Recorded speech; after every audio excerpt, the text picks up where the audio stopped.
Good afternoon, everybody, and a very warm welcome back to the channel. Today we're at Doncaster Sheffield Airport, DSA, Donny or Robin Hood Airport, as it's also known, on VATSIM in Microsoft Flight Simulator for a flight all the way across to the Balkans today in the Fenix A320. We begin our journey today at the brand new Dominic Design Team Doncaster Sheffield Airport, which is available to purchase now, various websites like Sim Market. All the links are in the description down below. If you fancy this airport today, you want to add it to your own simulator library, then you can find the links in the live stream description.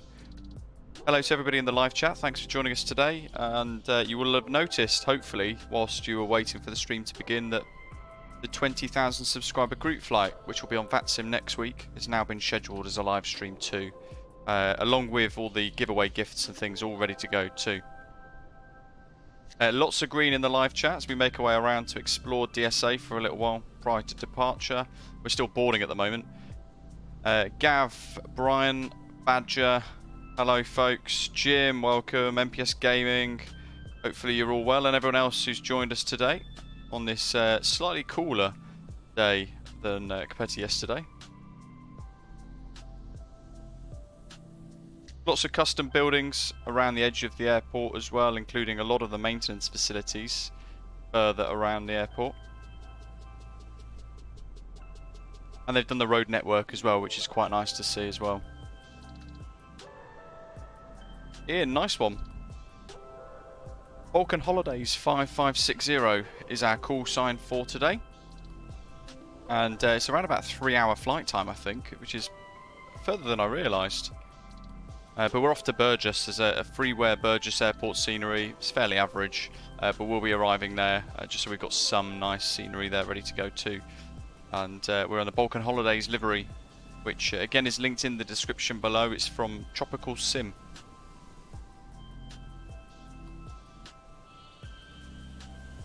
Cessna maintenance facility over there, and it was pointless just going all the way over there because you can kind of see what the hangars here look like, so we've just passed a couple nearby.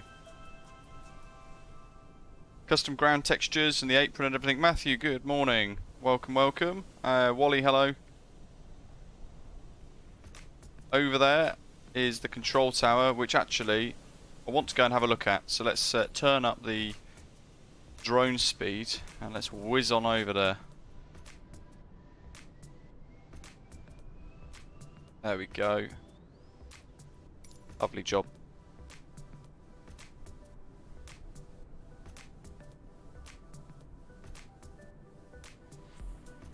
Poseidon, hello. Hope you're okay.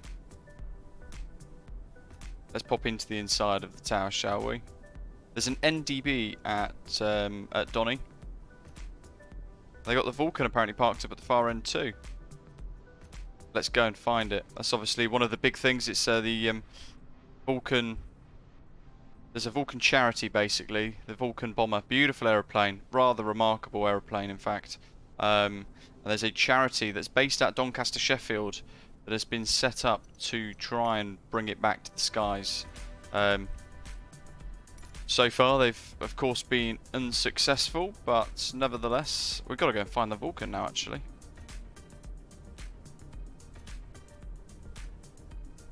It's over here I think.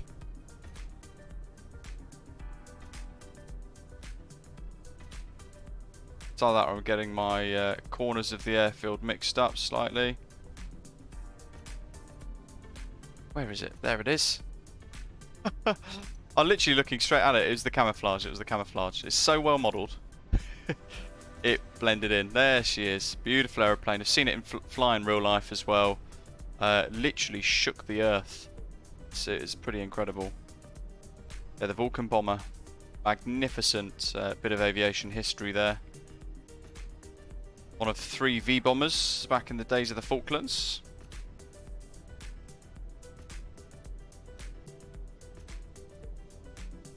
Osprey's new base. Well, VATSIM ages ago has been asking for a route from Doncaster Sheffield, and I always said to him, I will do one when there's a scenery released. Part of me thought there would never, part of me thought there would never ever be a scenery released. But nevertheless, Dominic Design Team have already dropped one now, so we've got one to enjoy, and I'd like to sort of hold my promises. So, alas, here we are. Right, now we've got to have a look on the inside and the terminal as well.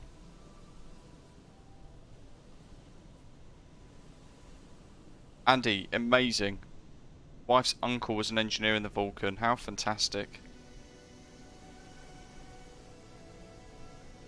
Yes, that's the one. Here we go. Here's the terminal. In real life, Doncaster's potentially going to close. It's up for sort of consultation and things at the moment, so I'm sure a bit of a shock to the local community if it does close, but it will nevertheless be alive in the sim. Not that that's any consolation prize for the locals, but at least there's a really nice scenery that will kind of mark it in its own bit of history inside Flight Sim.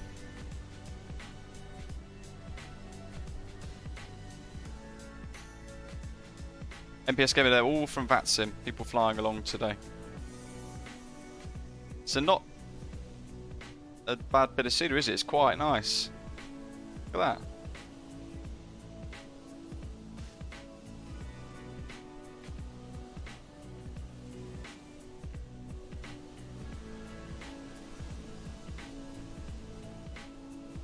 Bust through the glass, so have a look at the inside. Some of you live local, I know, to this airport, so you are best placed to let me know how realistic it all is.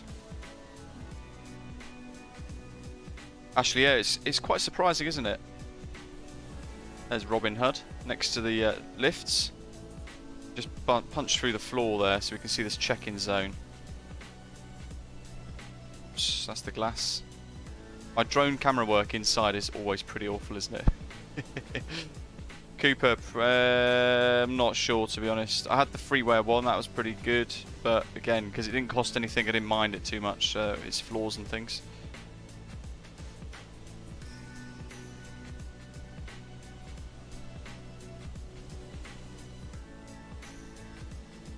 Right, where's the arrivals? That is arrivals. Where's the departures then?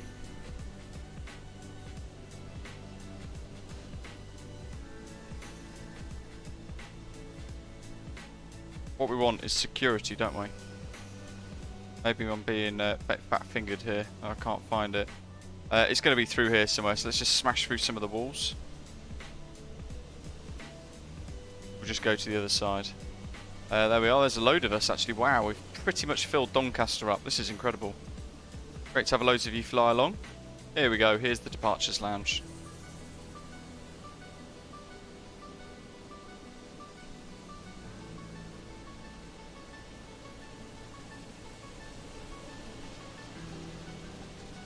Not much to it, very small UK regional airport, but as VATSIM's saying, there's a subway. Well, actually in real life it's a pub, or Wetherspoons. MPS Gaming frames are fantastic, and no problems at all with it. It's really good. Look at these ground textures here. Custom ground vehicles as well, plotted about around the airfield.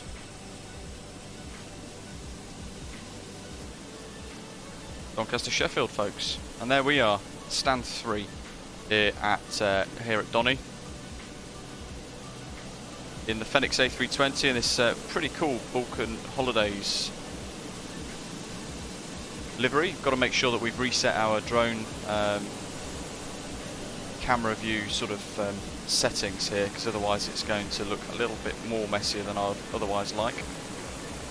We've still got boarding going on at the moment, but the Fenix hasn't generated any steps, sadly. And it has the world's worst pushback system. But that's a different issue entirely.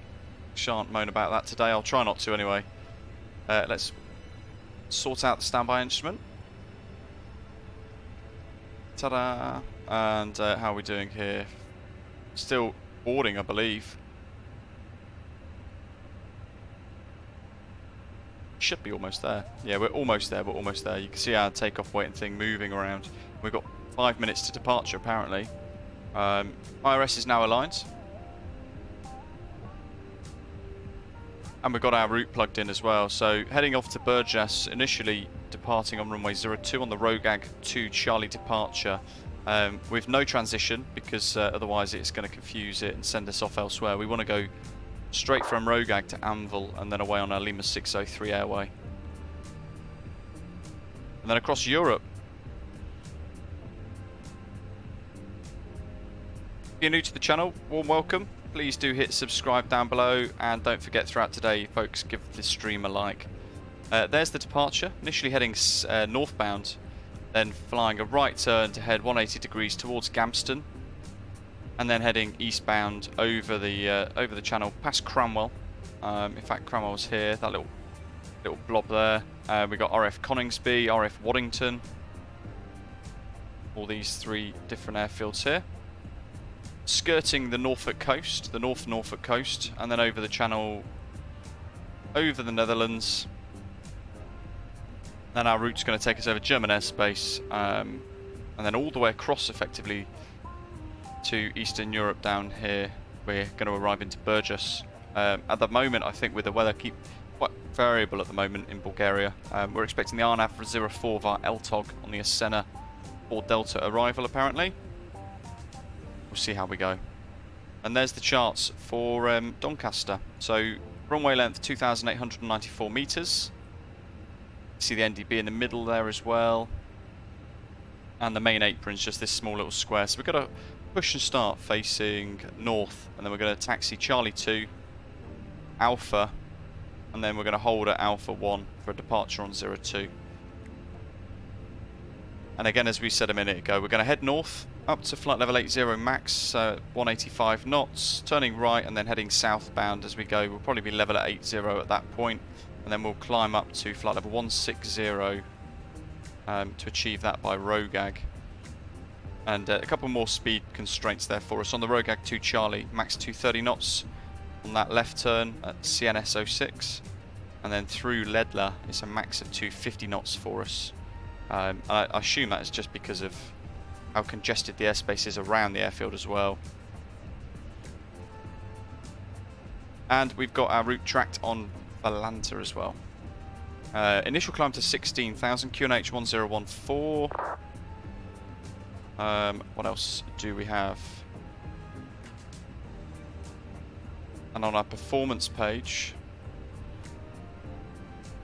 cost reduction and everything is input. Phantom, hello buddy, welcome. V1 of 147 and a flex of 55 at the moment, but boarding is now complete. So we're going to go back to our performance calculations, and we're going to sync the load, the final load sheet, which is actually slightly different. And then we're going to recalculate our performance. So it was 147, it still is, but rotates now 147, and V2's 149.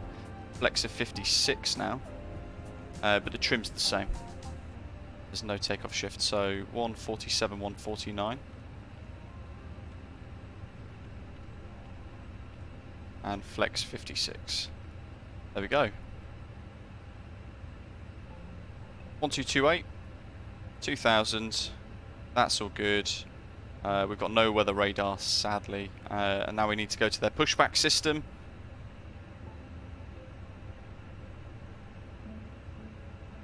Part brake is on, so chocks, cones. We're going to make sure the APU is on bleed. It is. In fact, we can come off external power now as well and clear the GPU, and we'll connect the tug. Beacon lights go on, checking the seatbelt signs, and all the lights are as required. And we've got no warnings or anything at the top, and all of this is set up as required as well. We've made sure the cruise supply for the oxygen is on as well.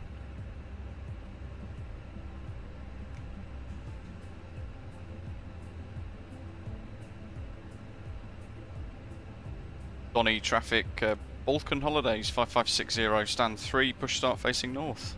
Donny traffic. Oh yeah, it does ruin it a little bit. Neil, yeah, another Airbus sadly. Hope you're okay, welcome. Local fashion, the blue lumberjack shirt, says Jim. Ah yes, I could have toggled that as well. Ashley, good point.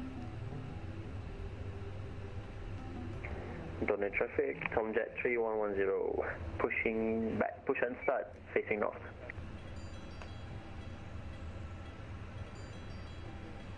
Mission mode start, engine 2.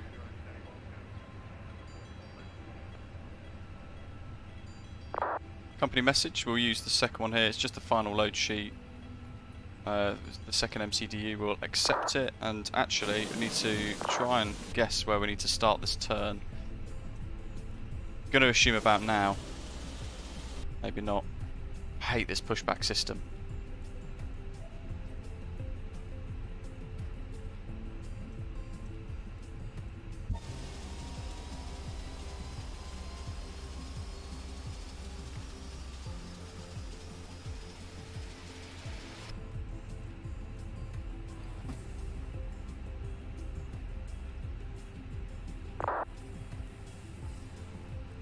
Engine 1 start.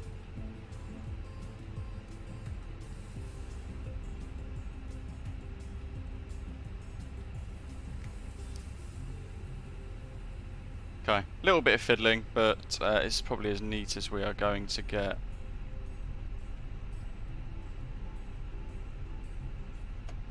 Set the park brake, and we're going to get rid of the tug.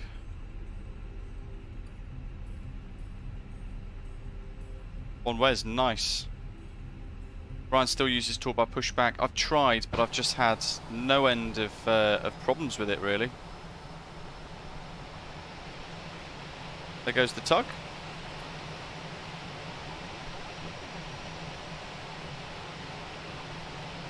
It's a messy one, but that's our first screenshot of today.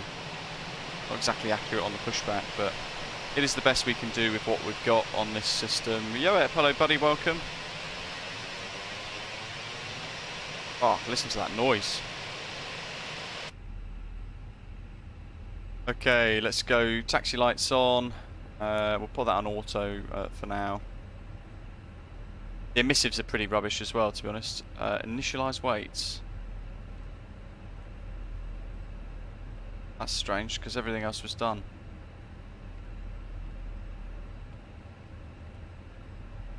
Okay. Weird, it seems to have forgotten it. Let me just sort out this. 58.4, 30.9.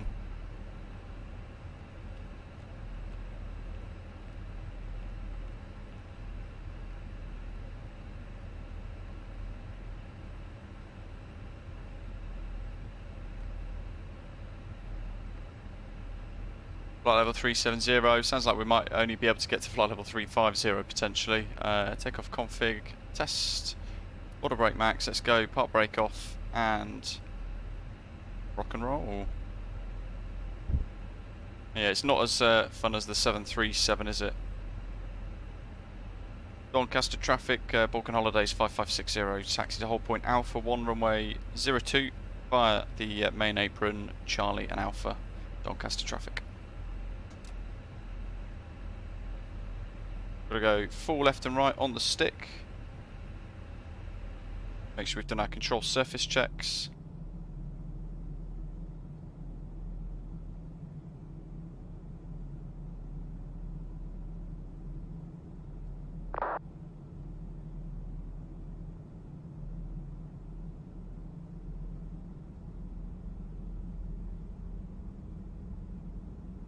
Yeah, quite a long flight, Paul. A lot longer than I thought it would be, actually, to be honest.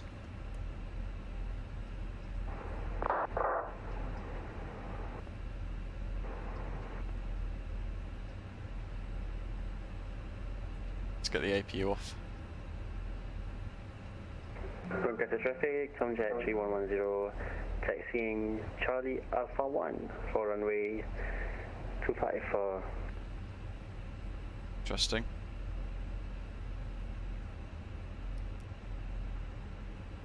There we go, let's sort that out.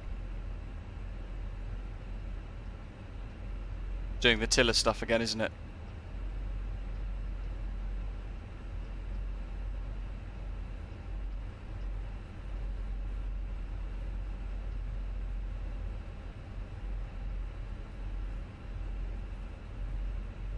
Over the Rozzers. Traffic, Tomjet 2472, taxiing to runway 02 via Charlie 2, Charlie Alpha, hold Alpha 1. Vanda, yes, we just checked that out a couple of minutes ago, actually. Yeah, the Vulcan is there. What's the name of the charity? Is it Vulcan to the Skies, isn't it? Something like that. Bravo Foxtrot, Doncaster traffic is pushing starting stand 1. Round we go.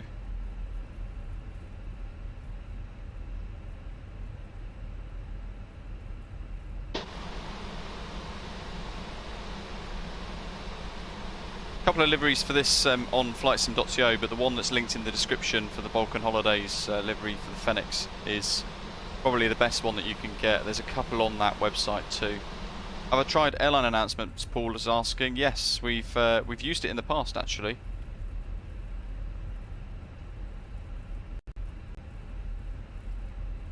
But there's nothing for BH. In fact, I've just had a little look, re-clicked it just to have a look.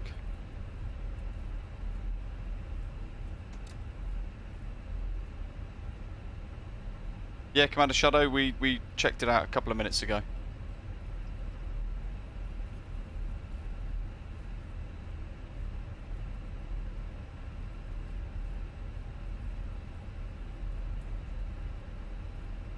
little bit more of the scenery there. That is the mic apron. Assuming it's going to be like general aviation and things like that.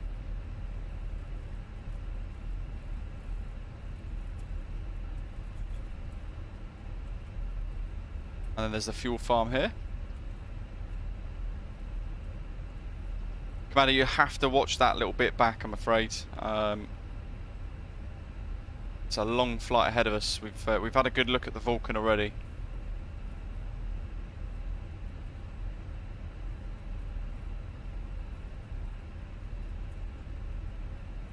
Shame really, Brian, isn't it? The Vulcan itself, for those of you who have seen it fly, it's incredible.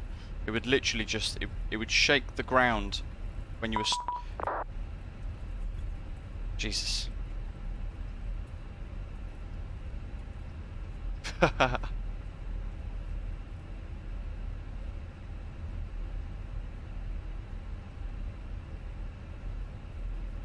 Someone's just asking, is there something going on down in Burgas? There's 5 of you going to the same destination from Doncaster.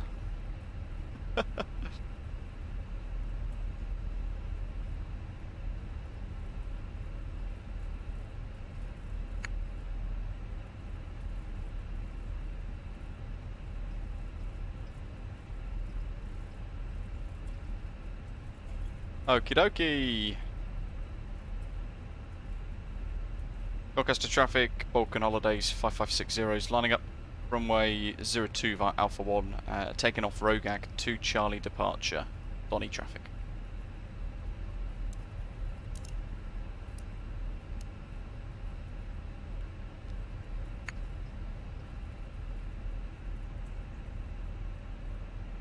Use as much of the runway as we can. Look at those runway textures, pretty cool. Yeah, it's incredible, Neil, isn't it? It's just something that'll always stick with you. That sound, raw power, isn't it? It's just remarkable what they were able to do with that bomber. Doncaster traffic is taxiing to runway 02. Pretty cool. Easy 4 Bravo Foxtrot. Get rid of that on disconnect.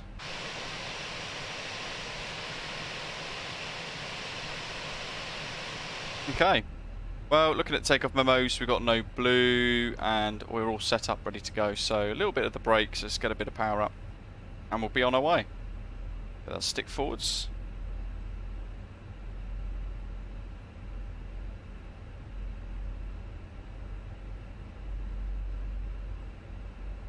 And rolling.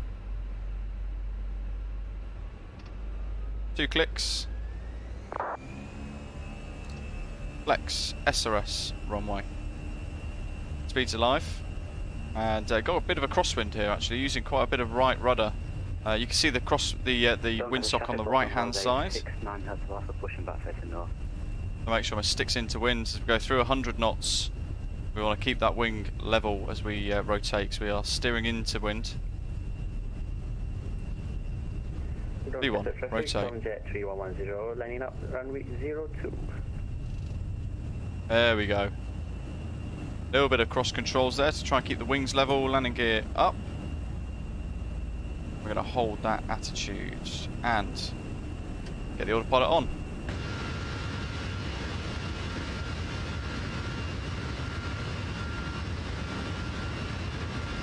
There's the Vulcan.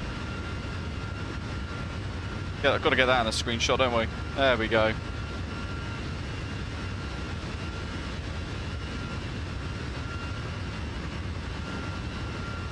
Absolutely, Neil. Yeah, the Vulcan was just... It really set itself apart from the others, didn't it? Leave a climb. Donny traffic, Balkan Holidays, 5560's airborne 3000 and climbing.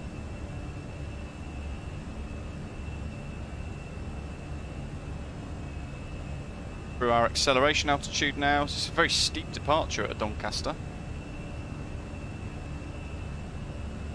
And with a right turn, initially was that max speed, wasn't it, 185 knots. So we're going to stay with flaps at the moment. Doncaster traffic, Tomjet, 6 Yankee X-ray, push and start stand, numero 4, Doncaster. Where we go? Doncaster traffic, Tomjet 3110, What we taking off got? from runway Views, 02, views, Burgas, wrong 02, views. Departure. There we go.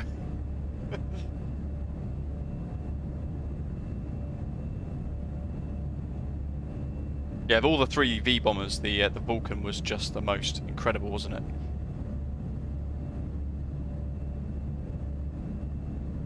Dominic traffic, Tomjet 2472 is lining up and we'll wait for 2 minutes for separation. Runway 02. We'll depart via the Rogag 2 Charlie departure. Ryan, I'm giving you a wave out the window.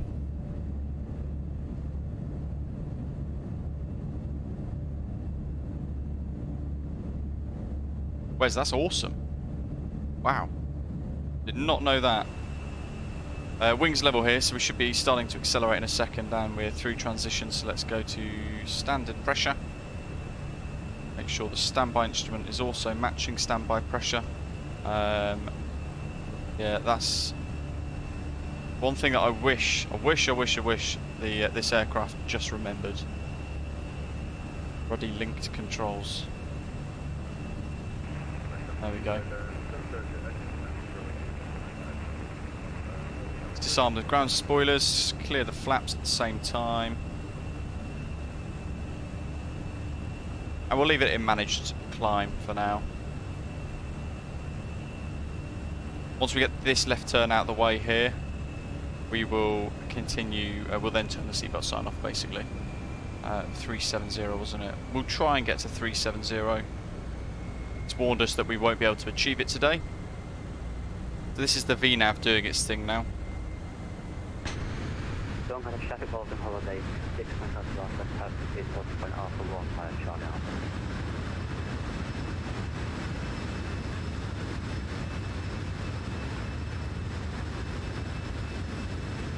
Doncaster traffic, easy 4 Bravo Foxtrot, is holding short of runway 02. Doncaster traffic, Tomjet 2472 is rolling on There's Doncaster. 02 for a Rogag 2 Charlie departure. Running traffic. See that I can see them lining up there actually, just behind the wing. Foxtrot, Doncaster traffic is lining up behind the departing aircraft, runway 02. And we'll wait 2 minutes for separation. Neil, yeah, I get rid of Discord when I'm streaming, so I keep the bandwidth. But let me just grab it on my phone and I'll have a little look through 10,000. Get the landing lights off, runway turn off lights, and nose lights off as well.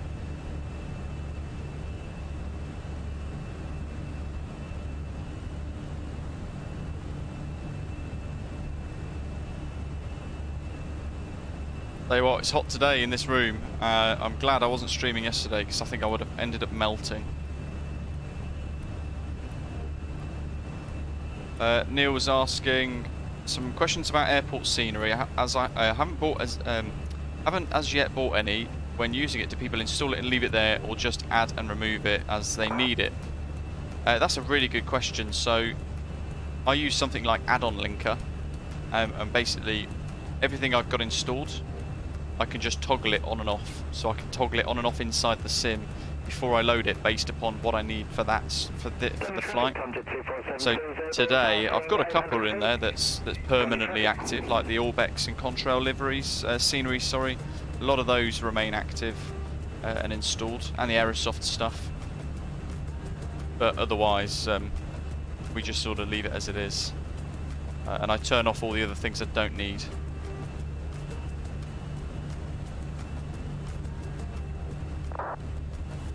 Neil, that is incredible. Doncaster traffic, Object 6 Yankee X-ray is going to be taxiing to runway 02 via apron, Charlie 1, 8, Alpha, Alpha 1. Max of flight level 368. We'll keep an eye on it. Reckons the optimum's flight level 340. We'll set 35 for now. I know we filed 37. Once we burn off fuel, I think we'll be able to climb it a little bit higher potentially. And let's get rid of the seatbelts. Easy, 4 Royal Foxtrot, said departing Look at that. runway 02, Doncaster. Beautiful live weather.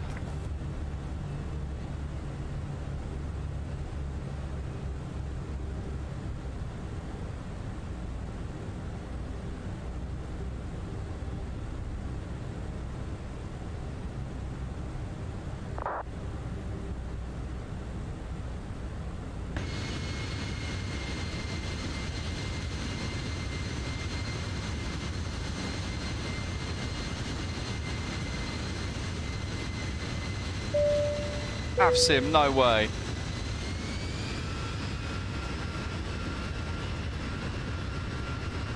It's our final speed constraint. Yeah, those engines roar to power there to get us going. Gav, thank you buddy, really generous of you. Thank you very much. Let's get some wing views for this next little bit.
Let's quickly go and make sure the dog had sufficient water. It's getting really hot here again. It's gone kind of the other way around, really. It's gone to sort of... It started off the morning quite cool. We had some thunderstorms in the evening last night around the Heathrow airport. But yeah, it's interesting. It's kind of getting very muggy and hot again, which is quite weird. One way is it certainly does work with work with... Marketplace. No, it doesn't, sadly. Third-party sceneries and stuff like Conchal, Orbex, you can link them into add-on linker as well. You can toggle them on and off too. Gav, cheers buddy, have a good night. Ashley, I shall refresh. Flylife Studio is just rubbish, isn't it? But there's nothing else equivalent at the moment, I don't think. Not least for what I use.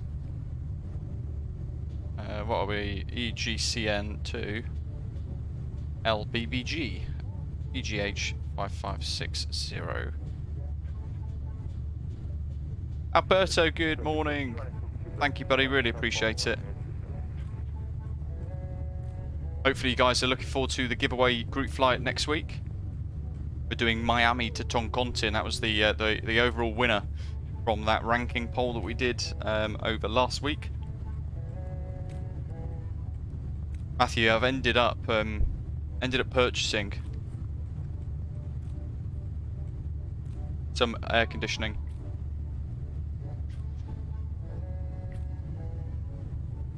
My argument to the missus obviously being that, well, I need air conditioning to help keep the PC cool while I'm streaming, so... And the dog. The dog would enjoy the air conditioning, I think.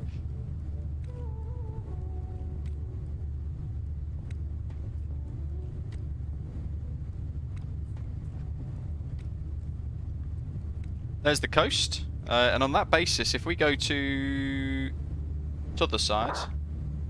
There we go, look at that. The Norfolk coast as well. And if we pop to the outside, it's a bit loud, but we should potentially be able to see that cluster of those three RAF airfields potentially, unless we've already overflown. There's one of them.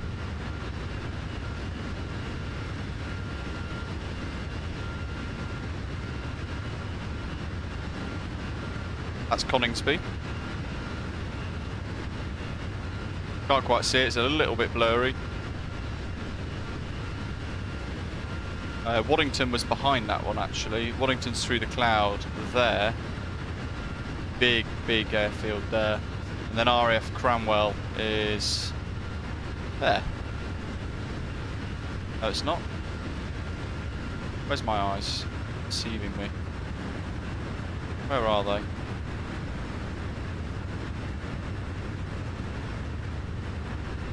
They'll be further back. I reckon it is around that where that blob is.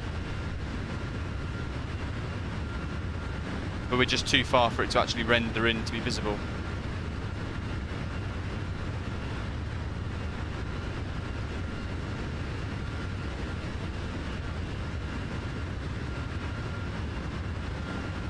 Now there's a question, VATSIM. Look at that. Honestly, this sim blows me away. Every time we do something else, a different route, slightly new, the sim's visuals just are remarkable, aren't they? This is looking over the right wing. So this is the Norfolk coast here. Oops, below us. And there's the Norfolk coast. We're literally scudding over it. Wells next to the seas down here. Beautiful place. Beautiful place. Should probably put TARA on. Whoops. Odnem. Let's have a look.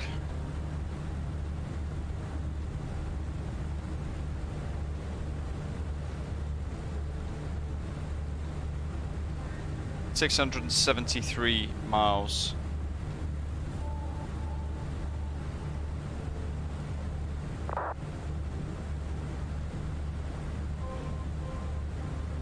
$1409Z.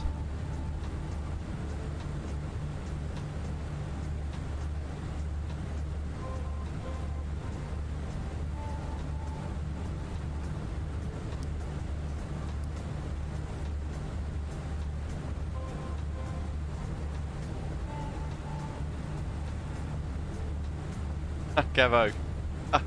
You know what? There are worse dilemmas to have, aren't there? Get that GoPro view for a little while.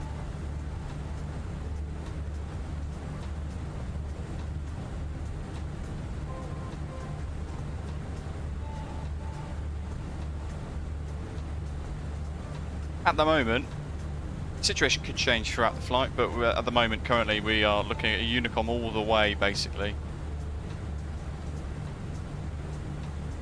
Next Wednesday, for the 20,000 subscriber group flight, we're going to actually fly it on VATSIM, the first ever group flight that we've ever done on the VATSIM network, official group flight, I guess. So giving people a week, basically, from today to practice the route, should they want to. Maybe give VATSIM a little go. Get used to Miami, get used to Toncontin, and then we're going to fly the route live next Wednesday, 1200 UTC, and at the time we're going to then throw away loads of cool prizes.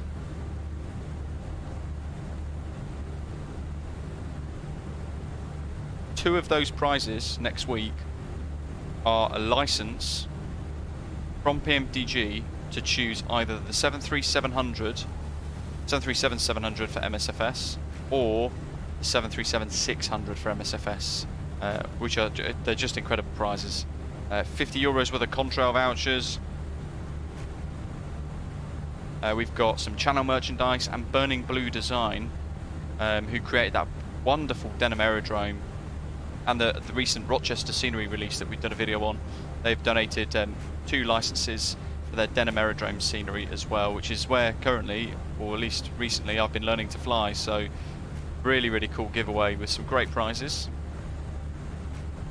Those of you in the members lounge in Discord, Bronze, Silver, Gold Frequent Flyers, there's the FS Realistic giveaway in there at the moment, so don't miss that. And those of you in Discord too, in the announcements thread, we've got another giveaway where at the moment for a week I'm giving away, basically I'm gifting my code that I got for Discord for 2 months of Xbox Live Ultimate, or Xbox Game Pass Ultimate I think it's called.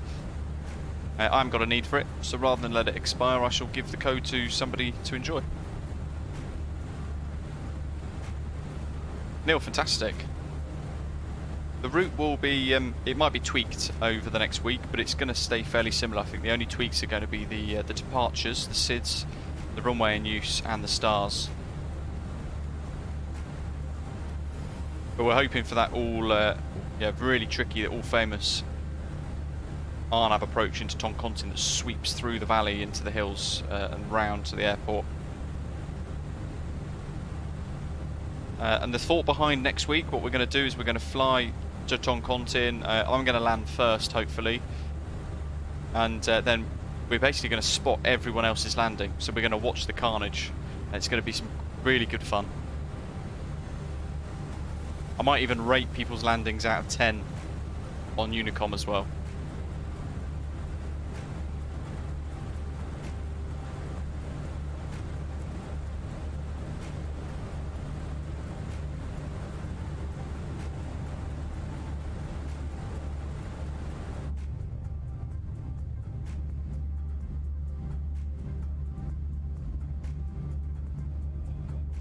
Jim, no worries, awesome. Even if you don't get a chance to tune in to actually fly the flight, it'd be great if you can fly a lot, like sort of take part. There's an RF station down there. I think that layout, I have to find it on a map. It could be RF Coningsby, which is spent quite a bit of time there in the past. Yes, it is. It's no longer RF Coningsby though.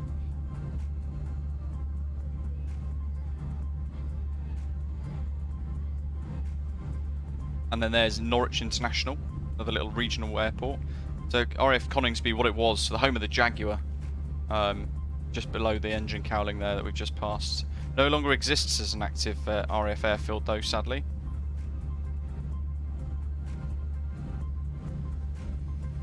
It was an incredible base that when they did have the Jaguars there, and I remember standing in the air traffic control tower, watching the Typhoons buzz in, buzz the runway, do touch and goes and all sorts. It was that first year that the RAF Typhoons were introduced to the RAF, and they were doing a bit of a tour of various different bases to show off their new bit of hardware.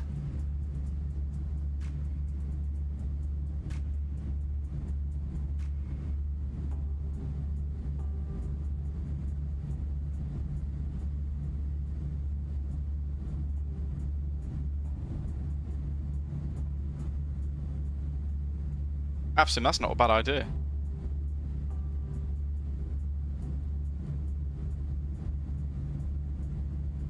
next Wednesday for the giveaway, we're going to use Nightbot as always, but what we're going to do is we're not going to give away each prize in the terms and conditions one at a time, because we'll have given away the 2 PMDG 737 straight away. So what we'll do is we'll give away one of those in the first sort of half an hour, first hour perhaps, and then towards the very end of the flight we will pull another 3 prizes together and we'll give away a couple, and the very last prize will be the 737.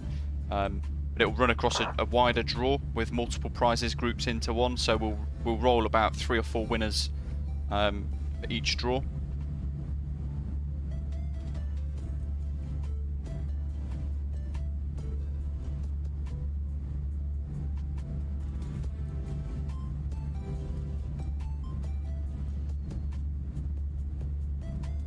Commentator, no worries. Hopefully you can tune in though and still enter.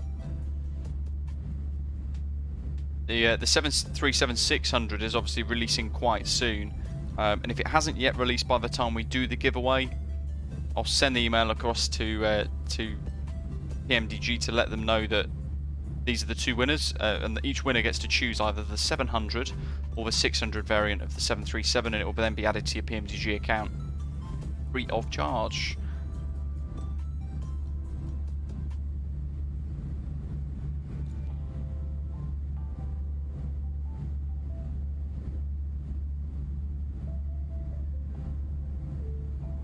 It'll be amazing. For those of you who are waiting for the 800, you'll have a PMDG 737 to enjoy basically if you do win up to that point, and it won't have cost you anything.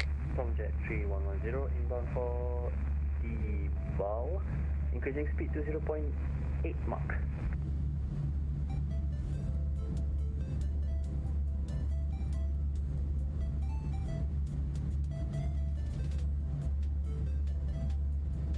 Shuts, welcome, hello, hope you're okay. Wow, Neil, it would be free though, wouldn't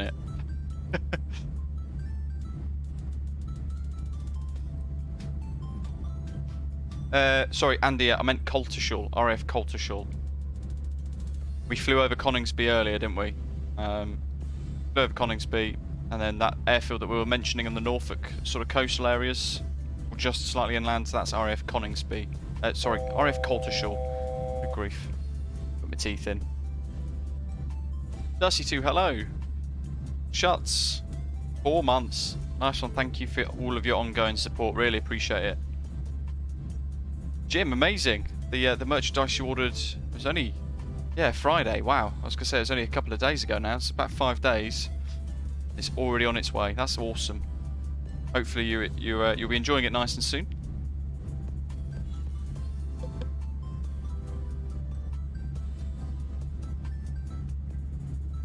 Two of the prizes next week will be the new Heathrow merchandise that I've created.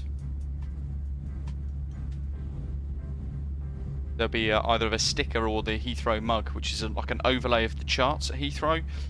I've tweaked it all, sort of created it all into like a graphic that can be applied to mugs and things.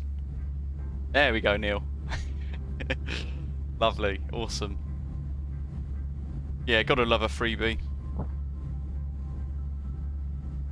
It wouldn't be the same if you got to choose the 600 variant but still had to pay for it for a prize. But it wouldn't quite be the same, I don't think.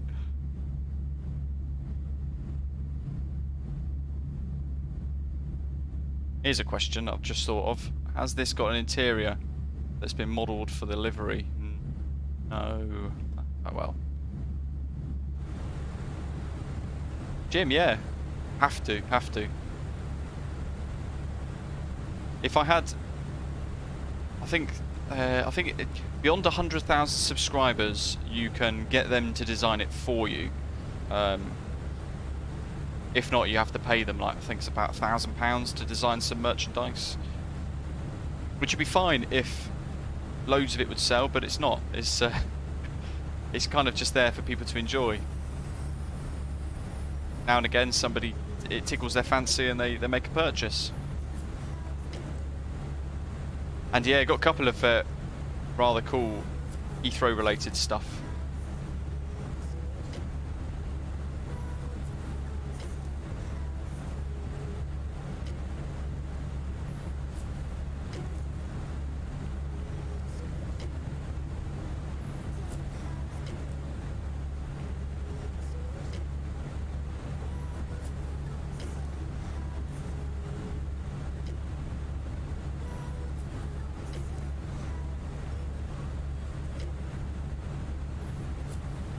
Dirty 2, nice. I'm surprised you're not taking the 146 out for a little spin.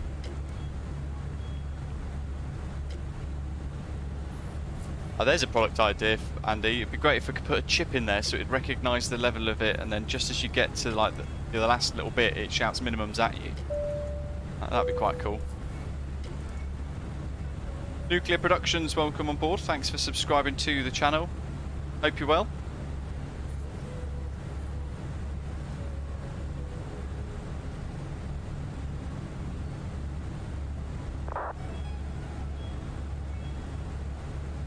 Tom's at 6 Yankee X-Ray Nuclear, awesome. And Helly Hugh, welcome.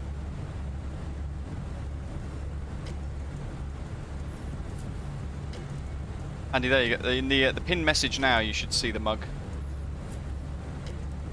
Created some pillows, a canvas print, and all sorts of stuff for the Heathrow design. It took about a week to get right as well. Really, really fun though. Kind of nice seeing it all come together. Pete, yeah, exactly, that's the one. Not good for a caffeine addiction though.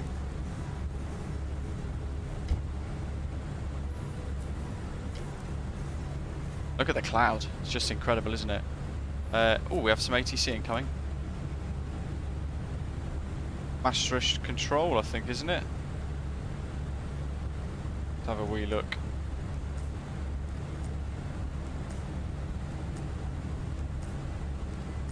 I always forget where Maastricht controls over.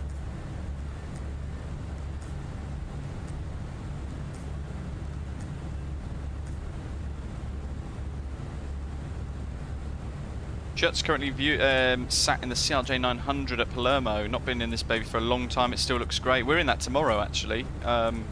First time in a long time. We were discussing it over the last week or two, saying, well, I need to jump back into that fantastic Aerosoft CRJ. So we're going to do a CRJ 1000 flight, Binter flight to Marrakesh and back from Gran Canaria.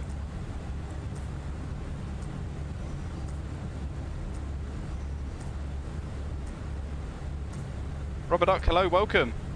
Absolutely, yeah, you could always fly along on these flights. Providing you're competent with VATSIM and things, you can kind of deal with whatever might be thrown at you. It's all good. There we go, Eurowest 13575.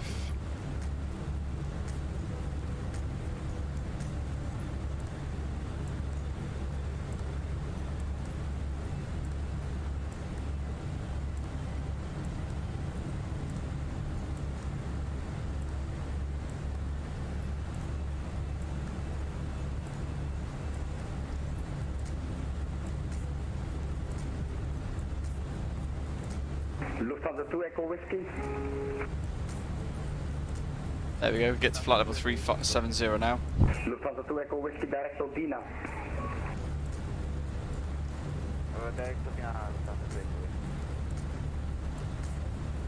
Maastricht, hello, Balkan Holidays 5560, climbing flight level 370 inbound Petik. Balkan Holidays 5560, good afternoon, sir. Maastricht control identified. He's left us at 2. Maastricht control, good day, Tomjet 3110, flight level 370. Shall we connect our Tomjet 3110, doodab? good afternoon, sir. Maastricht control identified. Not sure if it will allow us actually. Alert, sir. Are you able to descend flight level 350? Yes, we are able to descend to flight 350 for Tomjet 3110. Thank you, sir. Oh, Kevo, brilliant. Oh, I need to knock quite a bit of rust off for tomorrow. Tomjet 350, Tomjet 3110. It's going to be an awesome day. 2 sectors across what will be around about a 4-hour live stream. Lufthansa 135, we can descend flight level 240. 240, Lufthansa 135. Don't think he's on. I don't think he's on ACAS, so we won't be able to. I can't see his little call sign identifier that he uses. There's Sierra Papa Lima, so that means down here somewhere is Amsterdam Schiphol. Looking for the big massive concrete. Lufthansa 2 Echo Whiskey, unfortunately no further ATC available. Monitor Unicom 122 destination. Have a nice flight, sir. Nuclear nice, yes. Dominic Design Team, of course, have recently released their Doncaster Sheffield scenery. Really nicely timed, I suppose, if it does close. It's kind of protected in the flight sim world, at least, in a really nice bit of detail and good quality.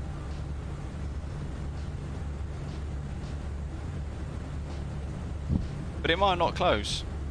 Oh, if it closes, I don't know what they're going to do with the Vulcan if it does close.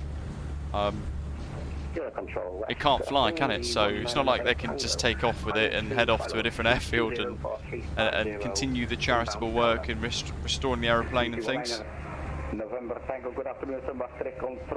I think one of the biggest problems with that project as well is the fact that they've not actually been able to get it flying since. A lot of people are spending a lot of money in supporting the charity, but I think people want to see it fly again. Option 5473, that's not a problem, sir, but you're going to leave my airspace very soon. You can switch back to Unicom. Nice landing. Good luck, Unicom, France Airport 73. Have a great day, sir. Bye-bye. Euro Control, Tomjet 2472 with you at flight level 350. Tomjet 2472. Leveling off at 37 now. Control from 0313. Squawk 0313 for Tomjet 2472. Balkan Holidays, recycle squawk 0312.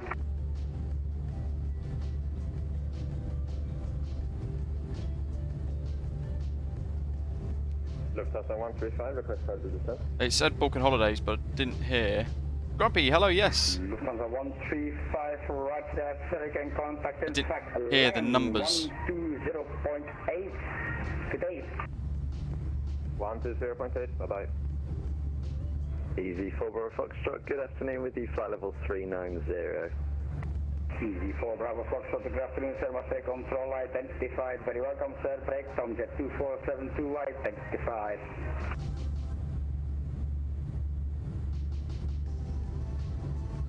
Q, that's a very good point. I don't know what their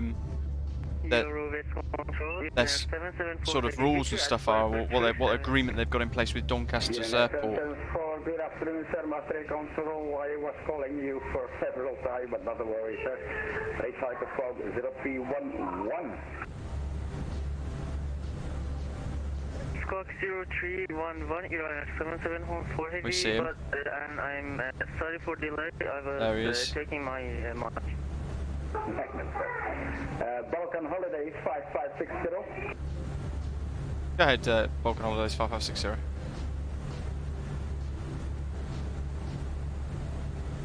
Balkan Holidays 5560, cycle squawk 0312. Squawk 0312, Balkan Holidays 5560.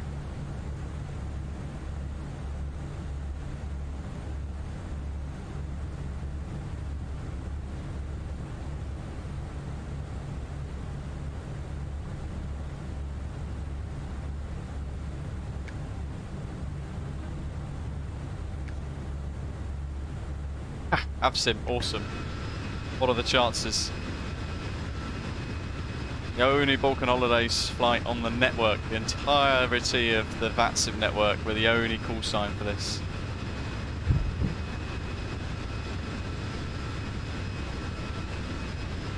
Grumpy, I hope you're well. Thanks for joining us today.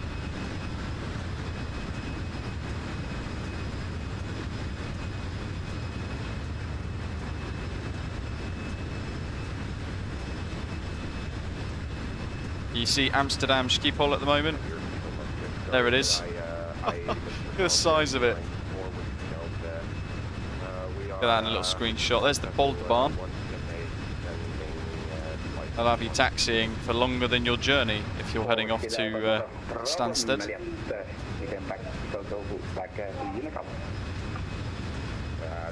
And Rotterdam under the clouds.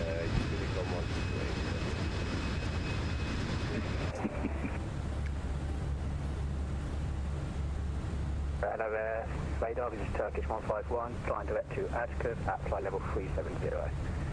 Turkish 151, good afternoon, sir. Master control identified, welcome.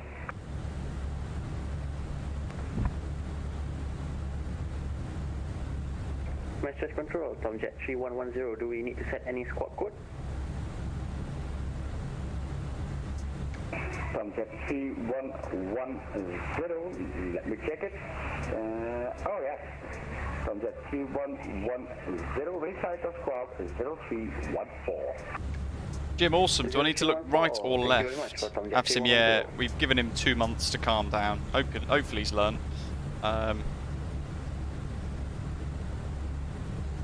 Have the controls been visually tweaked, Pete says? No. Well, they have. They're custom to the Fenix, but the visual effects around the wings and stuff are pretty messy, I think. So I would like to see some significant improvements to them myself. Grabby, yeah, it was just ridiculously hot yesterday, wasn't it? Cargo 1025, unfortunately there is no further ATC available, monitor Unicom 122-8. Alright, over to 122-8, thanks for the service, Nippon Cargo 1025 Heavy. There we go. I'm trying to find that wing view. There it is. Yeah, look at the visuals there. You never look out of the aeroplane and see that. And Whiskey Delta, you can proceed direct to Java. Waving at Jim, he's down there somewhere underneath the cloud in Rotterdam.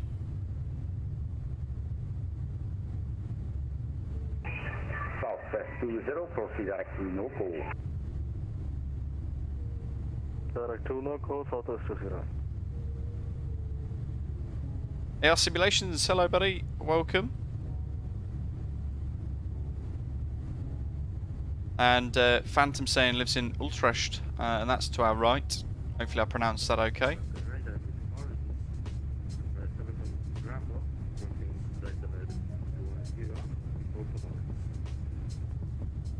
Ryanair 7 Golf Bravo, good afternoon, set master control. Contact me back above flight level 2400, please.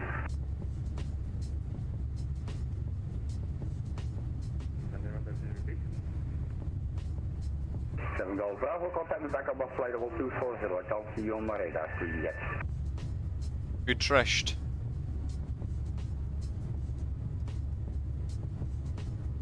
It's going to be to our right hand side soon. I'm trying to find it on the map.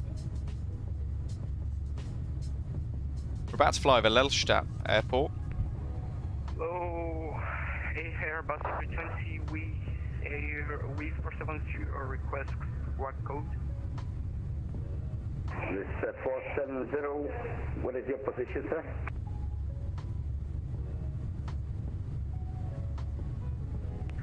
My position is on the ground. Then you have to go to Unicom. Fantastic. I'm not in flight, sir. Then you have to go to Unicom. Break. Alpine 13 Kilo Lima. I think that's been my favourite response so far. What's your location? I'm on the ground. HK, hello. Bulgaria's online. Awesome. Lufthansa 882, good afternoon, sir. Master control identified. You can proceed direct, in fact, Okaga. Direct Okaga, Martin, good afternoon, Spirit 8 Wow. That's some insane feedback from their mic. Where's Lelstadt? It's down here somewhere. Scandinavian 505, outside level 250 level by Logan. 250 level Logan, Scandinavian 535. Looks stunning down there, doesn't it? Scissor Popcorn, hello! Yeah. Definitely my favourite quote from VATSIM, at least this year. I'm gonna use that myself, I think. What's your location? Positions on the ground. Next time I get a position report, like confirm your position, I'm in the air.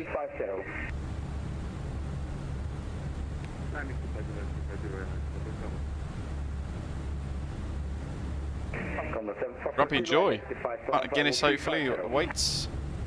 Climbing 350, Condor 7, Foxtrot Kilo. Flash control, very good afternoon. Subject 6 Yankee X-ray, flight level 390.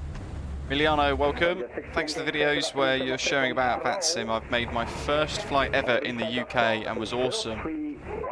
Fantastic, great to hear. What was the route that you chose for in the end for your first VATSIM flight, Emiliano? Glad the videos and everything helped. Congratulations, I guess. Thank you, sir. First VATSIM flight. 20 when ready, descent level Nice one. 240. Were there any curveballs, Emiliano? Was there anything that kind of you weren't sure about as you were actually doing it? Matthew, yeah.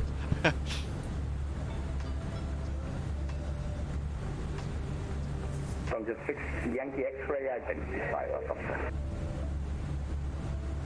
Your control, good on. Ooh, sizzling popcorn. No, none.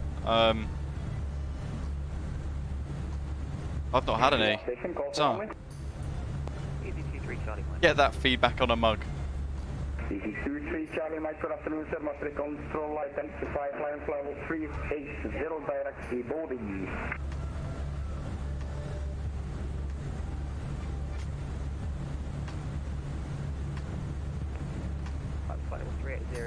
Trying to think if there was any other scenery I had installed nearby that could have caused similar problems. But no, I think I removed most of my add-ons for it. 8 Hotel Charlie, good afternoon, sir. Master control identified. Welcome. KLM 5 Kilo Charlie, direct to Dina. Direct to Dina,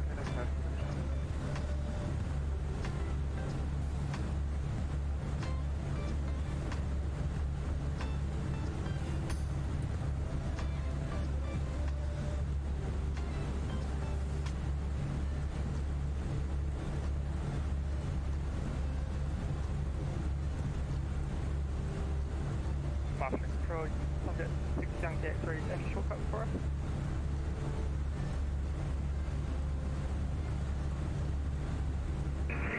Six Yankee X-ray, stand by. 6 Yankee X-ray, yeah, you're right, that's fine now. I think what other products I could put onto a mug.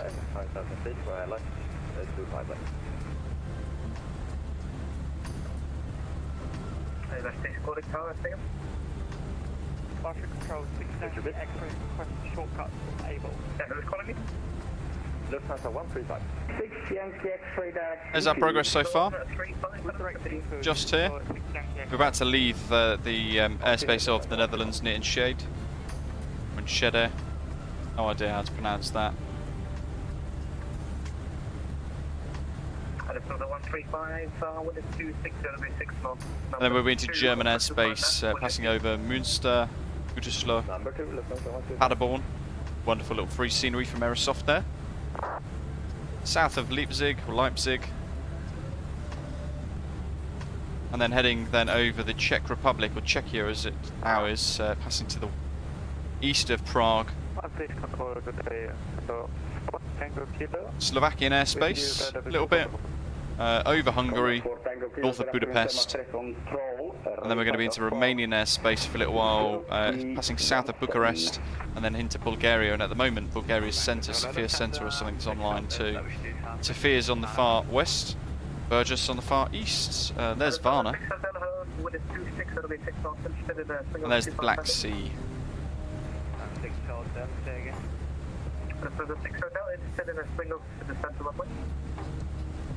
I don't think we've got... Oh, we have. We've got Burgas Atis online. So this tells us now, expect our approach 04. And it's wind check there at touchdown zone 130 at 11 knots. Identified. Climb level 350. What is going on the frequency? Near like two things going on at once. Control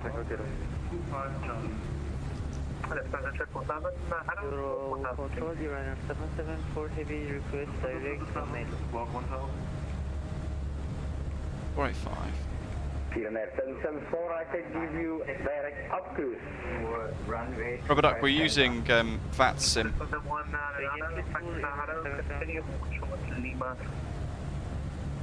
Lufthansa 199 holding short Lima 3. direct to Airbus 774 happy, thanks. Ah, sizzling popcorn, the Navigraph integration. So I've removed the toolbar thing up here. Or do you mean Navigraph, the integration into the Fenix EFB perhaps? From the 777, 9 up runway 18 wing. Correction, runway 25 wing. What is going on the frequency?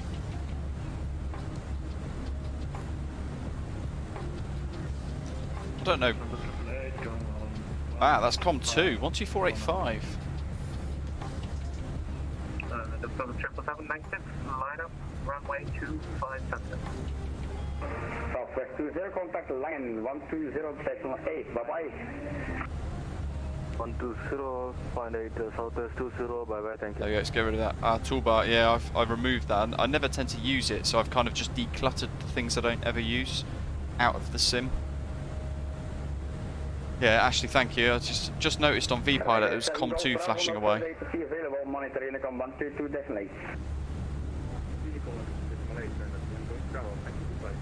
Yeah, the PMTG 737 is remarkable, System Popcorn. It's still my favourite by a long stretch. This is nice, but I'm just getting absolutely fed up with how bad the pushback system is down here. It reminds me of Blah Wire's very first iteration of the pushback in their EFB like a year and a half ago. It's just not good. And I'm hoping that gets solved in the next update, because it does ruin it a little bit for me for the Fenix. Good afternoon, sir. Master control. Stand by. Ashley, you make a good point there. Let's put it on fingers, shall we, instead? Let's set it to fingers.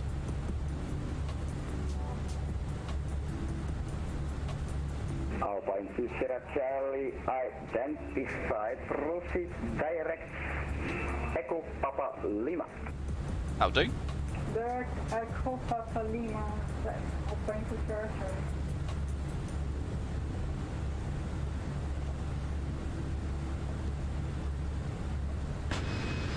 Yeah, here we go. And Alpine 2 Sierra Charlie, climb file 340. Citizen Popcorn, no. So every time I've used toolbar pushback with the Fenix Sim installed, the VNav in the Fenix Sim just has an absolute meltdown. It just, I don't know why, but it just doesn't. It gets really messy.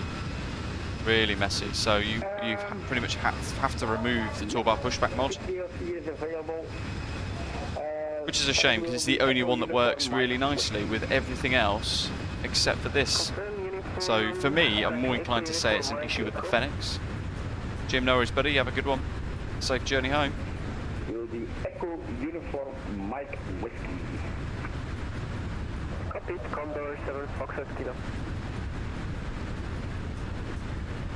Good afternoon, this is Ryanair 674 with you, flight level 250 for COMOP.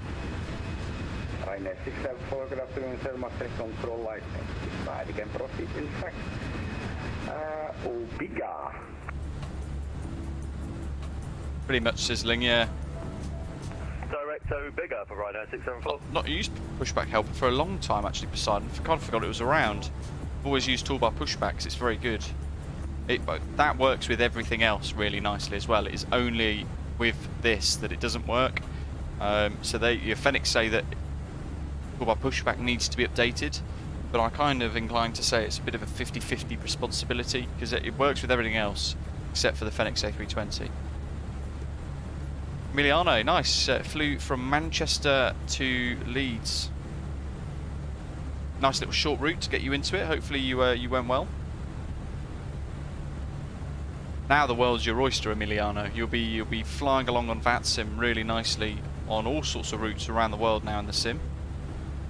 Great to hear you had a good time, and good to hear that ATC was really kind with you as well. Actually, that's always important for your first experience on VATSIM. Having a good controller that can help you if you need a bit of hand. From today, Bulgaria Air has now moved all its flight operations from Terminal 2 to Terminal 4 at Heathrow. Weirdly enough, we're flying to Bulgaria.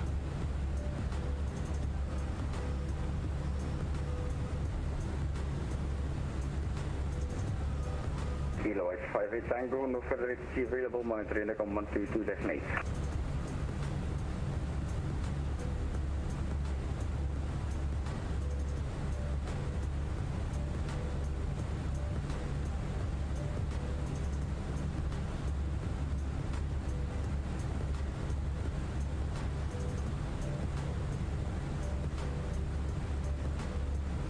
Not really sure how tomorrow's going to go in the CRJ because I've not flown it for.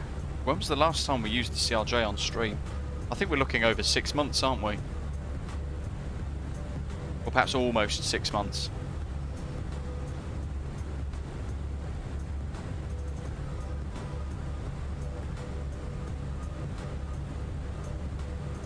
There's going to be a lot of rust that needs to be knocked off for tomorrow to work, so I'd imagine there's going to be a whole load of mistakes being made throughout the journey. Oh, that's a good question from Sizzling Popcorn. Do you do your flight planning in Simbrief? What do you do when there are no routes in there? So, usually I'll generate one on Simbrief. If not, I'll look at other things, other websites, but more often than not for myself now, Doc in the live chat, one of our channel members, he actually sees the stream that we're planning, and we'll discuss it in the members lounge prior to it being announced elsewhere and getting the thumbnail and everything generated. And Doc will then generate the route for me using real world data from Flight Radar 24 and a whole load of other stuff to try and create as much of a realistic route as possible. Paul was asking, is VATSIM available to those on Xbox? Sadly no, I don't think there's a way for it to connect properly. So VATSIM is not anything that's available on Xbox. I don't think it ever will be either, to be honest. Transport Gamer's first flight in VATSIM was from Bangkok to London. It was not too bad. Well, that's a massive one. I went for the marathon flight. That's amazing. Possibly the longest first ever flight on VATSIM I've heard of, actually. Elliot, yeah, when am I next flying the 146? I'm going to try and do one next week. I'm going to try and do a flight next week. It is overdue. Oh, we've got Langen online.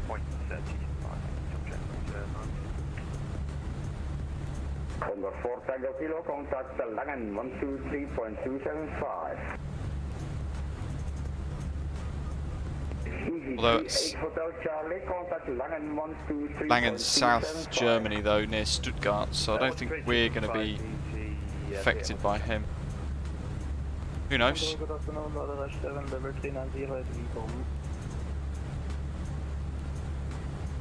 Loader Rush 7, contact Langen 123.275, please. 23275,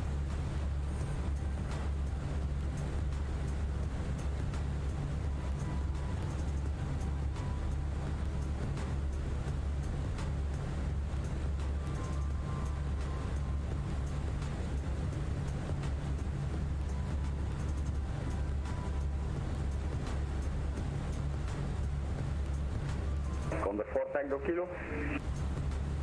Ah, Sizzling, fair enough. I'm surprised it didn't auto-generate one for you, to be honest. Contact Langen radar 123.275. I thought the route string should have generated a route for you. Bit of a confusing one, that.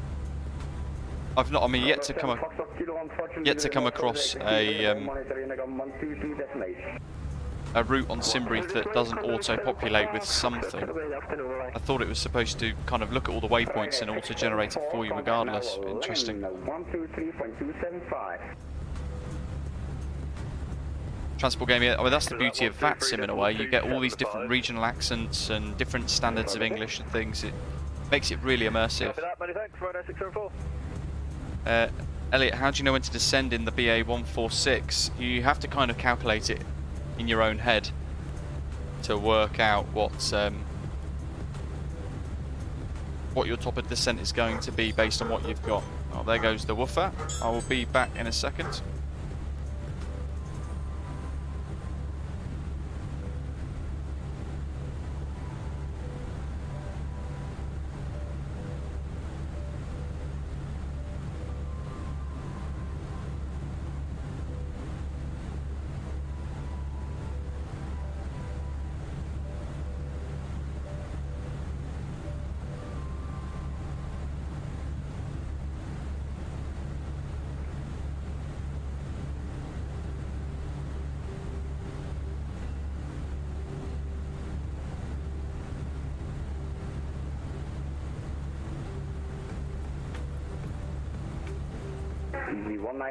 November Tango, contact Langen 123. There's the woofer.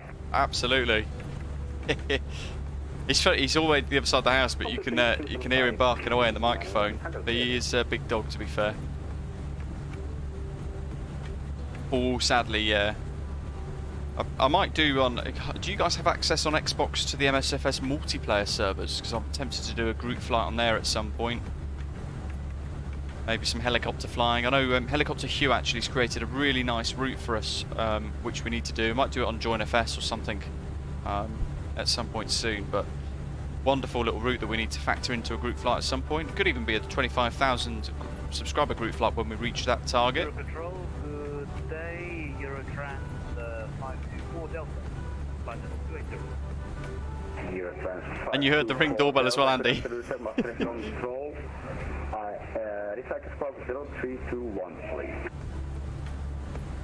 Squawk 0321. Actually, interesting. You know what? I never knew that. I knew that it was using routes that people had used in the past, but I always thought that it looked at the data, especially with Navigraph being linked into it now. I always thought that with the AirAC linked in, it would take that information and it would create a route string for you. So it's interesting.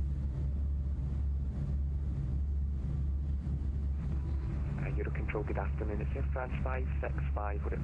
You should see it in a progress page in the 146 flight computer thing. Air France 565, squawk 0322. Break Caleb 5 Kilo Charlie. Unfortunately, no further data available. Monitoring the command. A good website is descent.now.sh. Eurotrans 524 Delta identified. Roger. Eurotrans 524 Delta. Air France 565 identified. Air France 565 direct Kinel. Direct 10 Oman, thanks, Air France 565.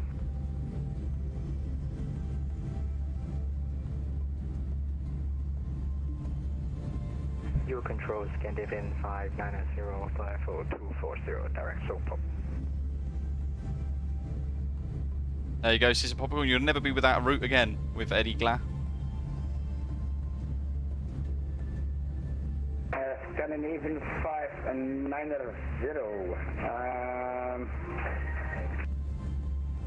You should count. Oh. Process Tower didn't release you. I'm going to ask it. Stand by.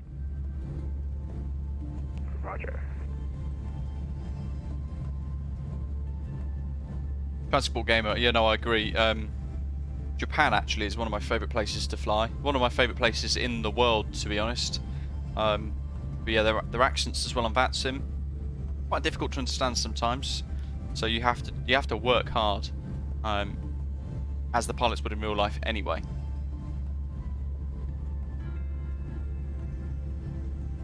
Sim with Elliot. Well, I can't really show you in the Fenix where the BA 146 progress page is, but it is in there somewhere.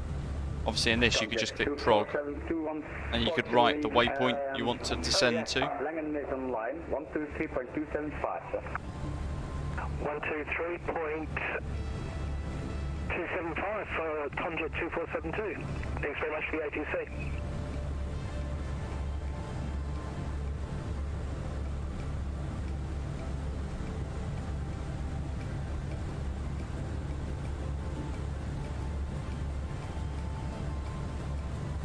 We're just skirting just north of Langen radar. He said he's covering Stuttgart, but the whole radar blob for him covers sort of, which centres around Frankfurt and stretches out from there. 590 Alright, Scandinavian 590, Process Tower has now released you. Climb level 3307. Nate, welcome. 4330, Scandinavian 590, thank you. Transport Gamer, wow, that's mega.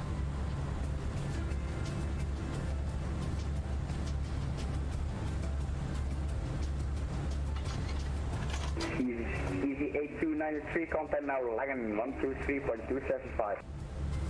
Mace asking, do I fly in real life? I haven't done for about, well, 9 weeks now, but yeah, I was studying towards my private pilot's license. Flying the Piper PA-28 Warrior 2s and the Warrior 3s, but sadly, the price of that has gone up wildly to almost £250 an hour. But because we're moving house as well, all of the money I had saved for flying is now being redirected into moving home, so a bit tricky. But I will finish it at some point soon. Squawking 0323, vision 424. Turkish 151, requesting descent for Echo Golf Lima Lima. Turkish 151, again in 5% level 2807. Descent at 280, thank you.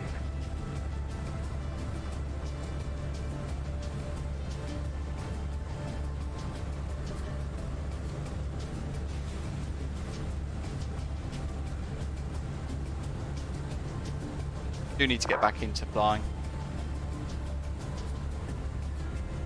Vision 424, identify. In the weather at the moment, experienced in the UK, 40 odd degrees, the performance of the PA-28 would be pretty rubbish on the airfield at Denham.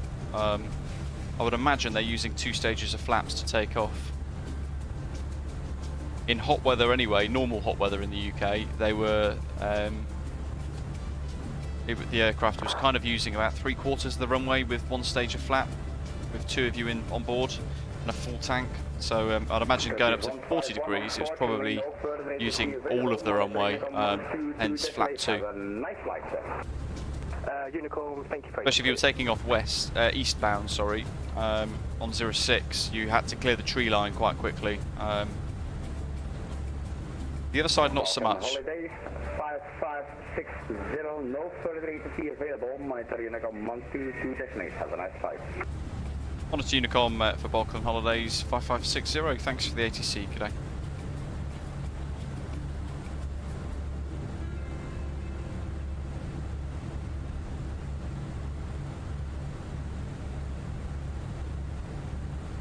I don't think I've flown in Vietnam yet, have I? There's some really nice. I've actually got the Vietnam cityscape scenery or Vietnam landmarks pack from Orbex. I forget what it is now exactly, but I've had that installed since release, but I don't think I've yet to actually go and enjoy it properly.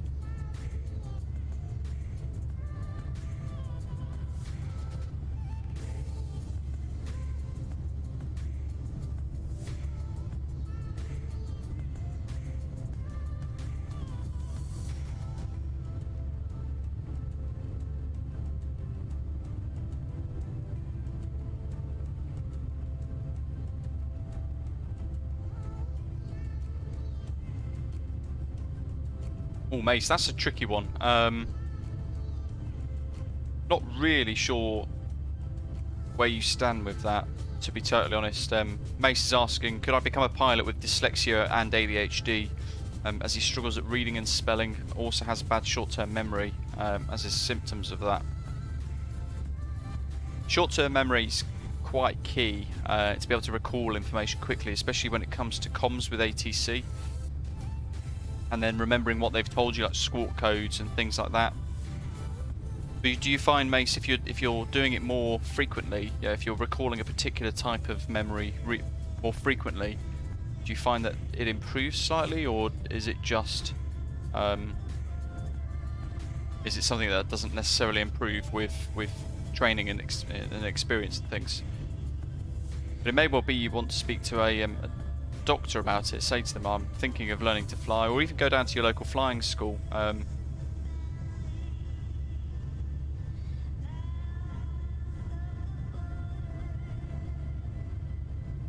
Failing that, there is a charity which offers people with disabilities as well, without exception, the opportunity to fly an aeroplane, and it's called Airability. And I'll put the link into, I'm just getting their website at the moment now.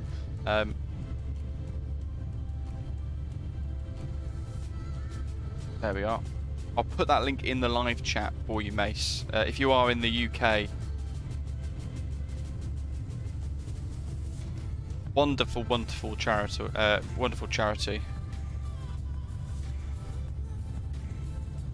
And they were at the Farnborough Air Show actually.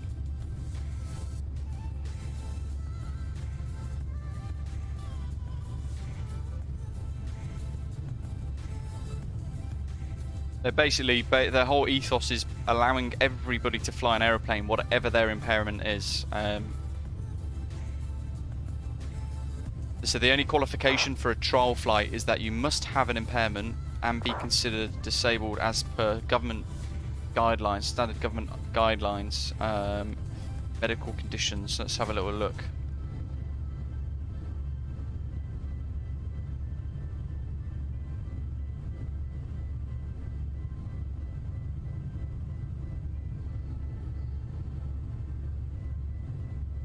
They link to the Civil Aviation Authority's Medical Department's website, which contains tons of frequently asked questions and all sorts of stuff in relation to lots of different conditions.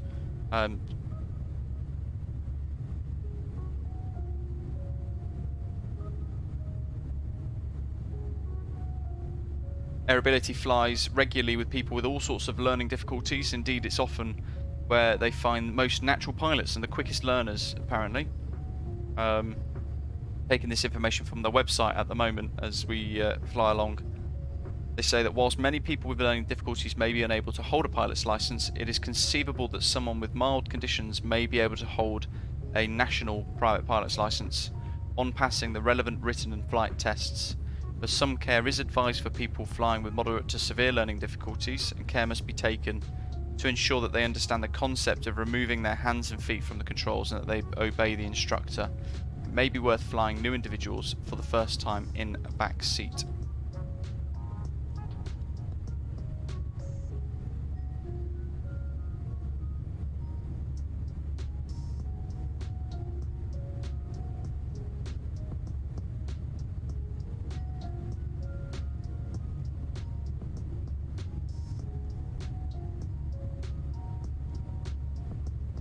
Where are they based? Blackbush Airport in Camberley.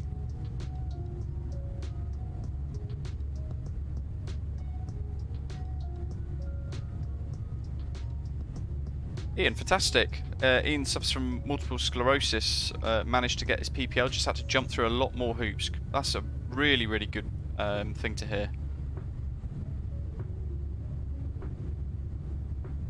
Yeah, as Andy's saying there, first port call probably, if you wanted to go the whole hog rather than just do like an experience flight, if you wanted to try and get a PPL mace, then first port call should be an aeromedical doctor.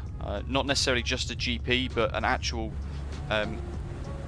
AME, because they will be able to actually then look at your medical history, look at what difficulties and things you might have, and then decide based upon the rules set by the CAA in the UK whether or not you would be able to fly or not, whether or not you'd be able to obtain a license.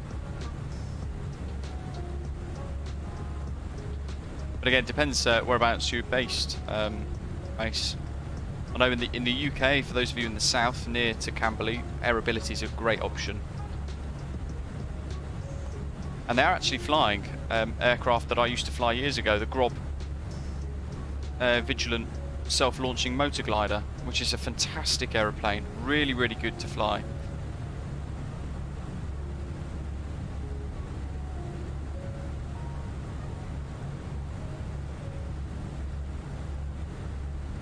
Starkiller, welcome.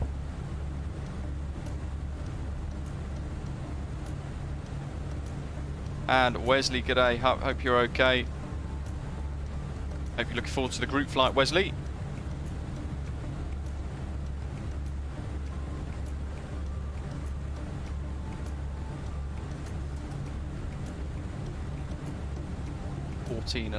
So about half an hour away, VATSIM from Odnem now. 35 minutes away from Odnem. Right, there it is. Just over 240 miles away.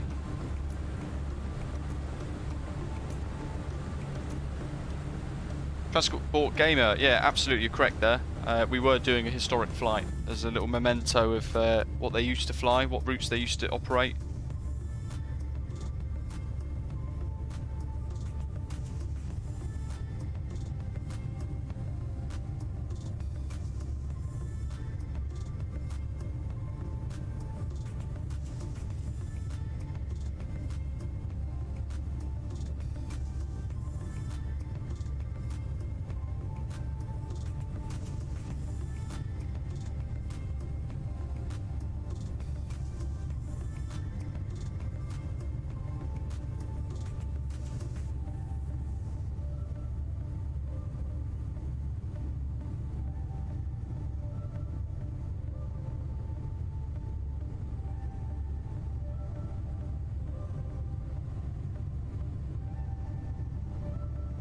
Awesome, Wesley. Very exciting. You're going to be flying on MSFS, or are you going to be flying on something else? Kelbra Dam on the left, says Andy. Let's zip across to the other side of the aeroplane. Ah, there it is.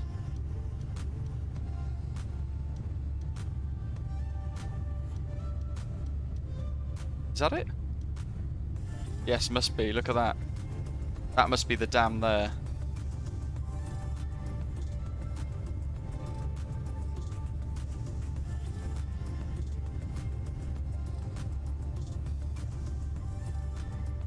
But there's a river here sweeping through, so maybe there's an even bigger body of water where there is actually a dam that would be visible. Let's go to the flight deck.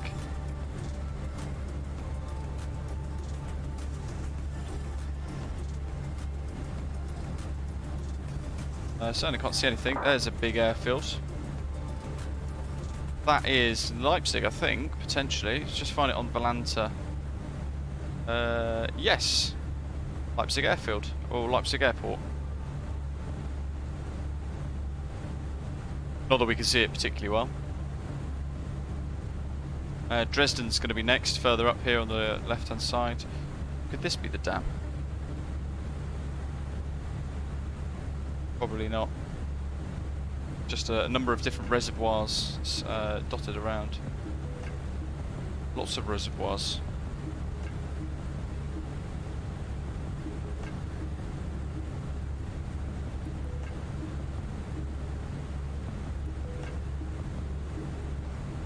Dresden's up here somewhere. We'll try and spot it as we pass it.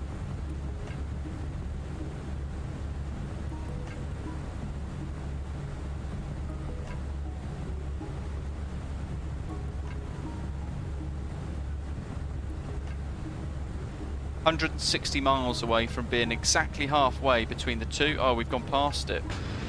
Blooming brilliant. Let's try and spot it, shall we? Although it might be a little bit too far away from it now.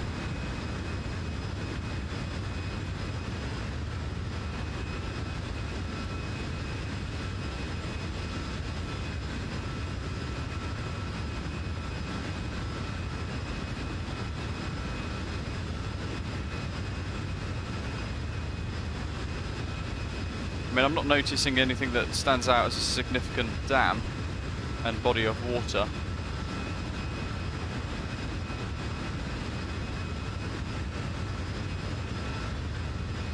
Except perhaps that up there, but it doesn't really look like a dam, to be honest.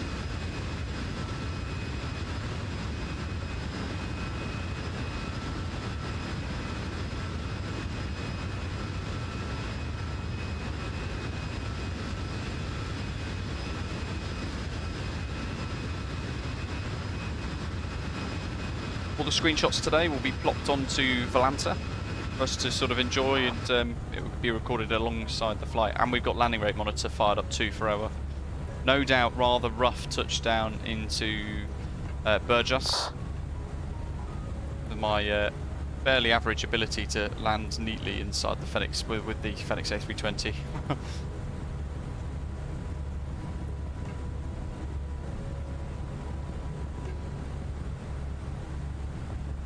It is a real airline, Christopher, yes. Based in Bulgaria.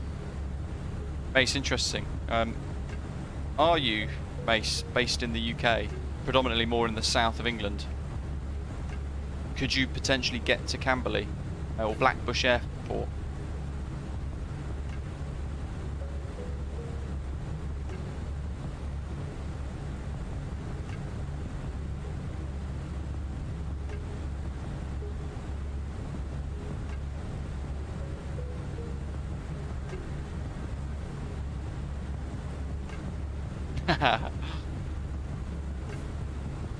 VATSIM, yes. I'm actually surprised it's taken almost 2 hours for somebody to ask, is it a real airline? Imagine if we were using European Air Charter.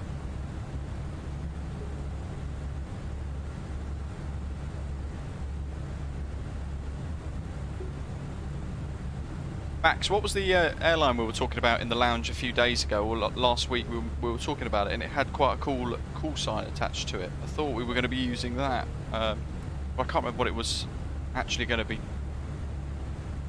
You know, route-wise, I can't remember exactly what we were going to be using.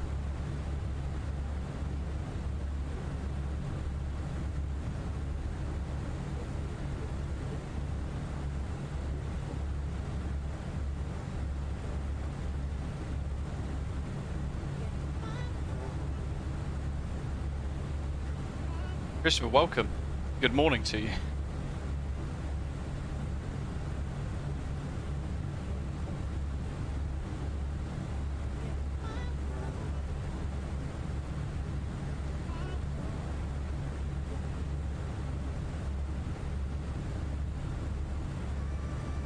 Was it Trade Air? Ah.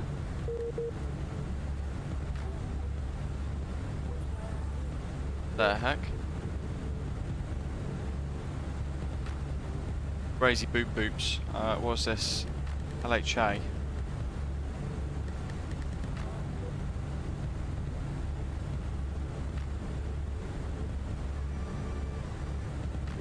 What's on my model matching rules? Why is it trying to tag operator land? I haven't used that in ages. Premium Deluxe. Oh, that's why. Let's get rid of that.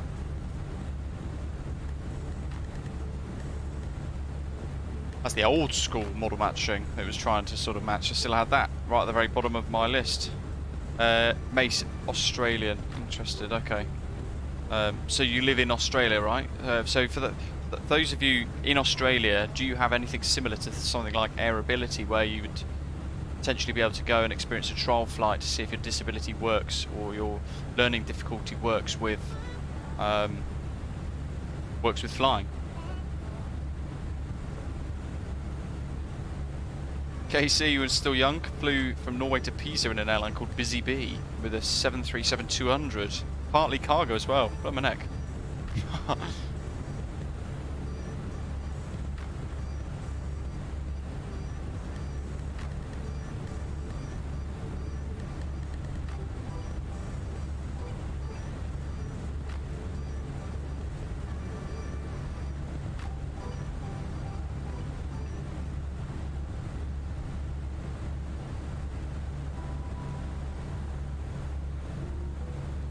Right, let's have a little look. We are 30 miles away from Omelo. Let's do a fuel check.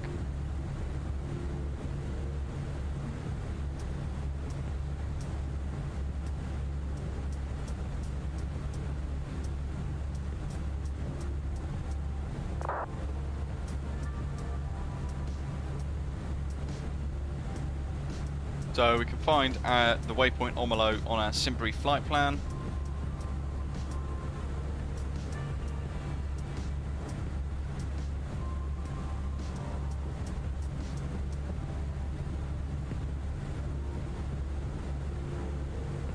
There it is.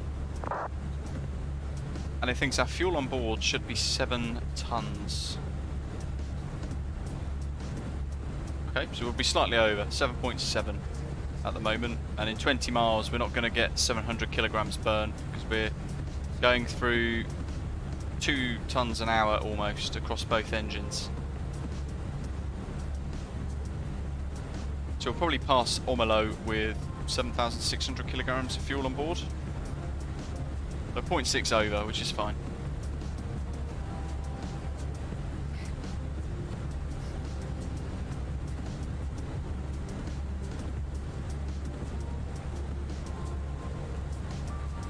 Absolutely, of course.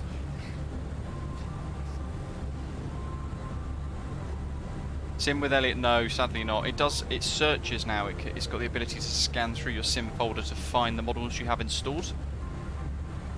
But I don't think it has inbuilt model matching.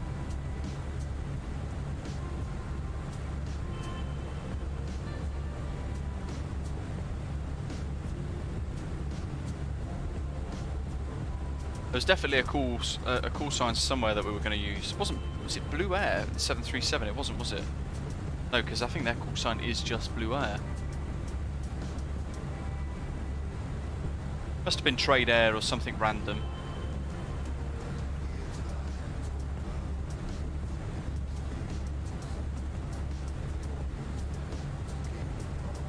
We need to, at some point, go and explore the new Simulations Palmer Airport scenery as well. Probably be some point next week that we go and experience that. We'll go and check that out.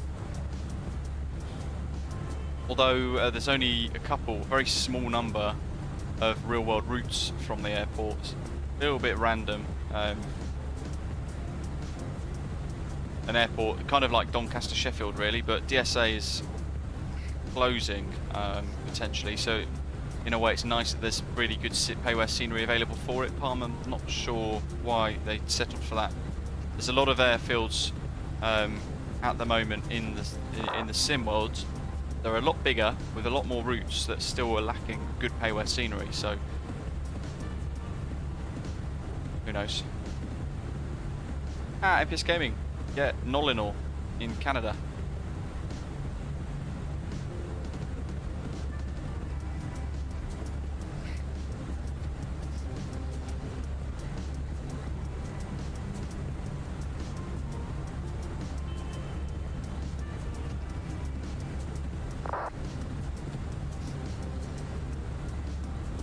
VATSIM wants Chisinau to Palma. I think it's one of the only real route options, isn't it? Who flies that route? Is it Wiz or something? Or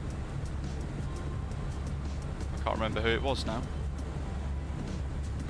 I've been all of these different routes being in my head, like Doc was saying earlier. It's kind of scrambled me.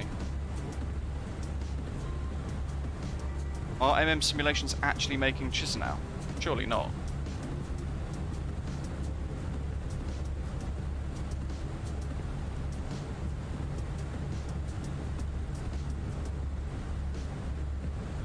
Keeping an eye on my frames here, because interestingly they've just started to drop towards 25, which is a bit weird.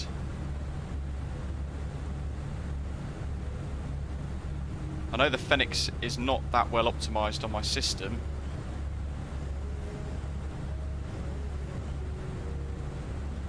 Tech's been completely disregarded by the payware airport industry. So Jeff, if you could have any airport in Texas, what would you like to see done by a payware scenery developer, and why?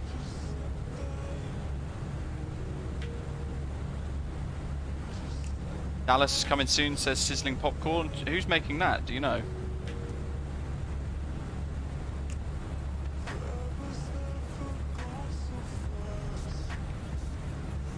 An FS Dream Team working on Houston by year end. There'll be some big Texas airports. That sounds really good. Sounds promising then, Jeff. There you go. You want a Houston, FS Dream Team are making one.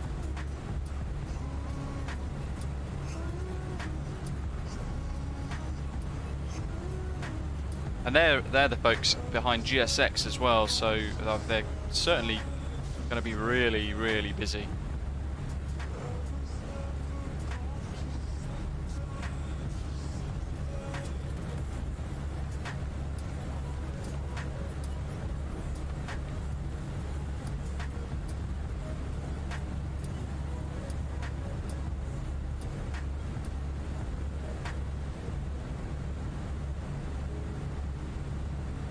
Ooh, you know what? It looks like potentially we're being hit by the performance bug.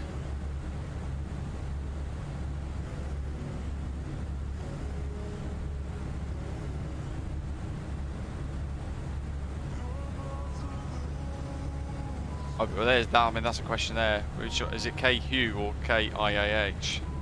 Should have really thought the same thing, really.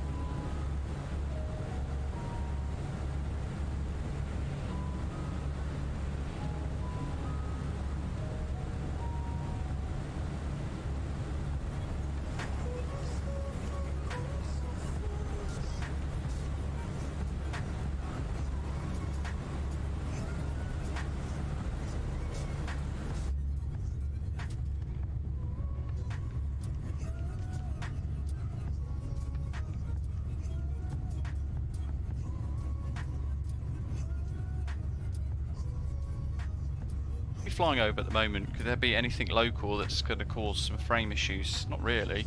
Prague, we're passing towards Prague. In fact, that's on the other side of the aircraft. On aircraft right.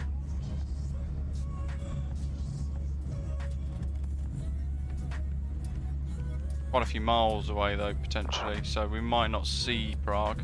That could be Prague there.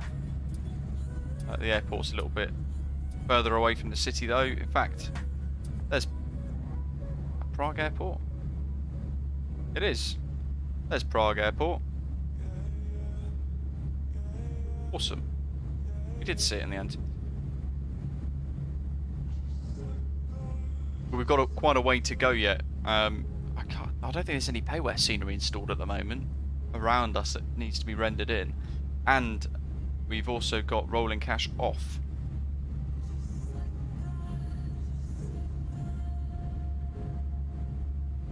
We're going to be watching the performance here like a hawk. Kind of averaging about 25 frames per second now. John, hello, welcome.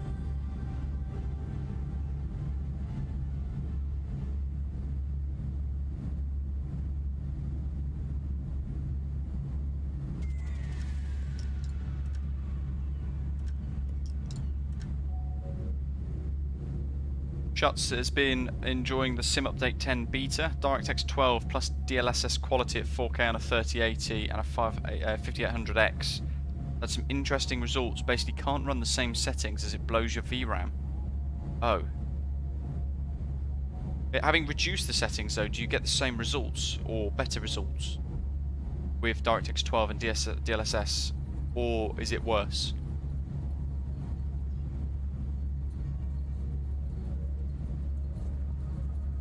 Not sure if I've got Orbex Prague switched on actually, to be honest.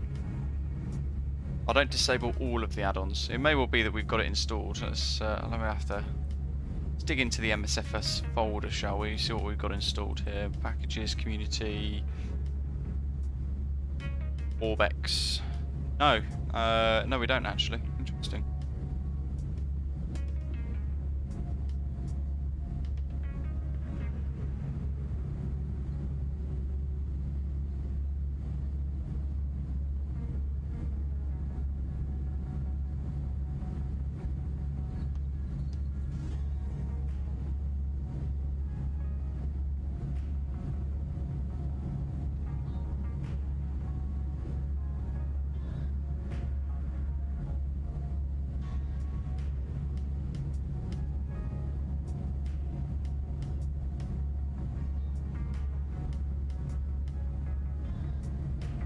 Yeah, no, not installed. Weird. That means, yeah, well, it's not a paid promotion, but I have to tick the box to meet YouTube's basically terms and conditions effectively, in terms of service, community guidelines and things. So because I've received the Doncaster Sheffield scenery for free, I have to mark it as a paid promotion to be legal, basically. Although it does get confusing. No Osprey today, John. No, sadly not. Got some EasyJet. We did have another BH Air flying along, but then Max had a crash to desktop. Andy Nice going to be flying and finishing off the Fly UK European Dangerous Airports tour tonight. Vega to London. 12 hours more and you're going to be a Class A First Officer for Fly UK. Nice one. That 12 hours will go very quickly. In fact, that was a tour, I think, that I was interested in doing myself. Dangerous Airports. VATSIM's about to push from Bratislava. Right, now frames are averaging 20. Yeah, we've got the performance degradation bug again for some reason, which is interesting. We've disabled most of these. Maybe if I turn weather off here. What does that do? Huh, interestingly, that just added 5 frames per second.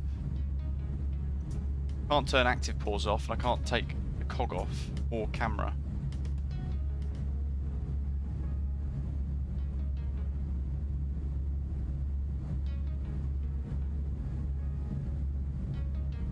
Yeah, Mace, sadly, IQ is very different though, isn't it? It's graded very differently. The school stuff.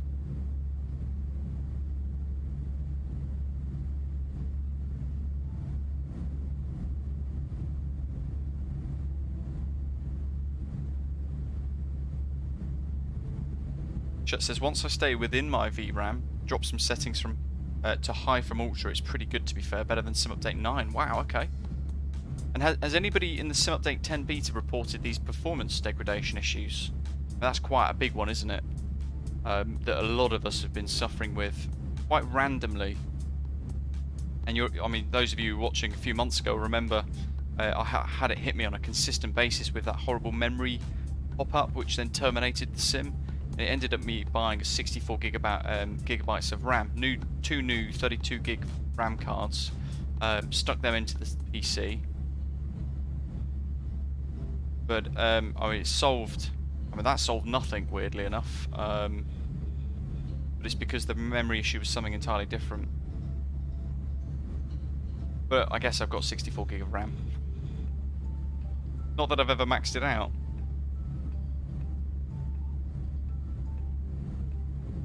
And yeah, you know what? Imagine doing that with the PMDG 747, the Class A Dangerous Airports Tour. That's going to be amazing. That's kind of what I'm waiting for, I suppose. Anyone doing the VATSIM Oshkosh event today? No.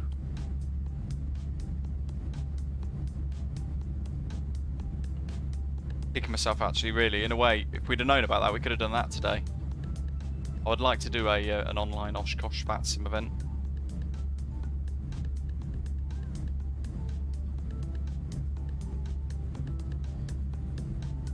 John, I think Dangerous Airports is Europe, but the Class A one with the 747 is a global one. Not far off that, actually, Sizzling Popcorn. I've got a 2080 Super. Sorry, 2070 Super. 2070 Super.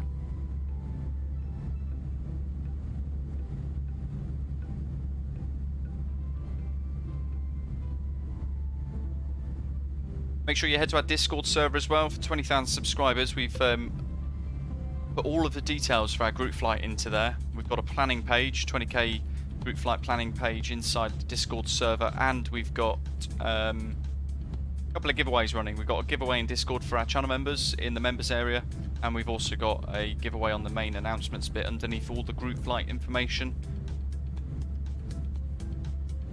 And that's the 2-month Xbox Game Pass Ultimate code. Jim, welcome back.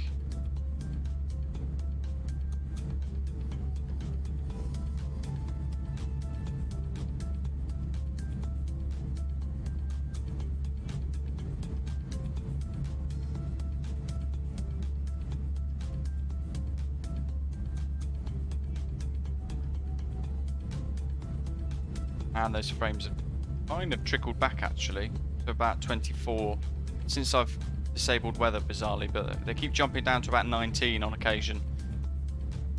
Interesting.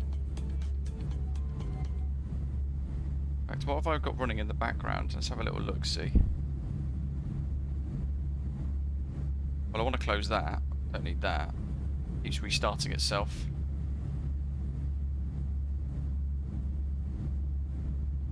Halfway, almost, and yeah, we're losing the frames slowly. And here's the question: are we going to land in Burgas with a slideshow? Nothing more annoying in MSFS than the behaviour post sim update 9. Hopefully, touch wood, we're going to be okay. If not, I think it's going to be similar to the flight we did from Marrakesh to Brussels, where it all became rather messy towards the end.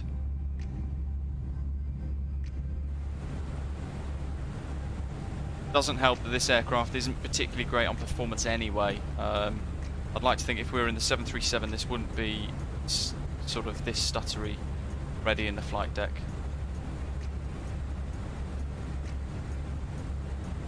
I'm faithful. I'm hopeful we're going to be okay.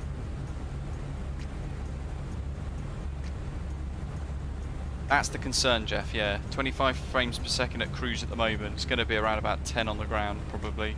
Especially with a random bit of freeware scenery, too. John, yeah, so graphics card prices have started to trickle down all of a sudden. So now is a much better time. I wouldn't say it's the best time to buy one.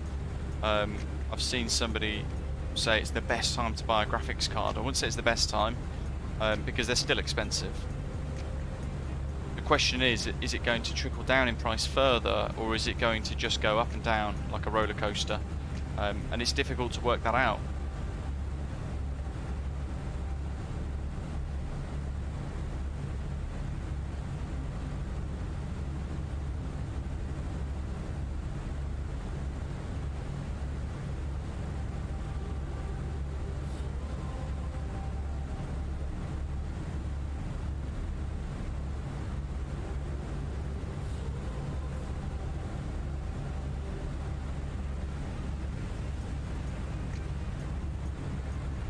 This is going to be waiting for the 4090.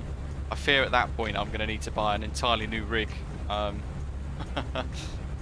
Who knows?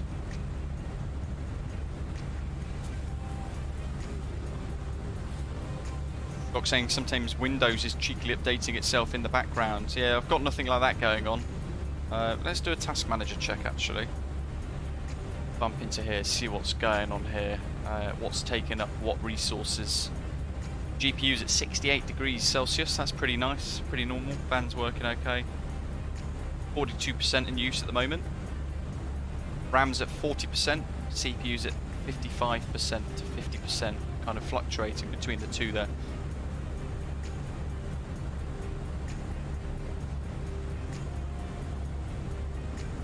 But none of those are an issue, to be honest. Available RAM 38.1 gigabytes. Plenty of flexibility in all of the bits of hardware I've got actually. Lots of room with the CPU, tons of room with the RAM and the GPU as well, lots of room with that too. App wise, what have we got gobbling up what? Nothing really to be concerned about. Microsoft Flight Simulator though, interestingly using 10 gigabytes of RAM at the moment. 10460, 10480.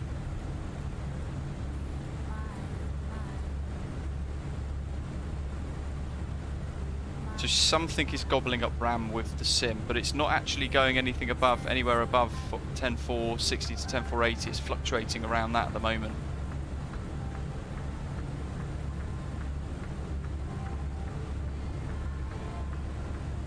It'll be interesting to monitor that really and see what happens with it. 1 gig for Volanta.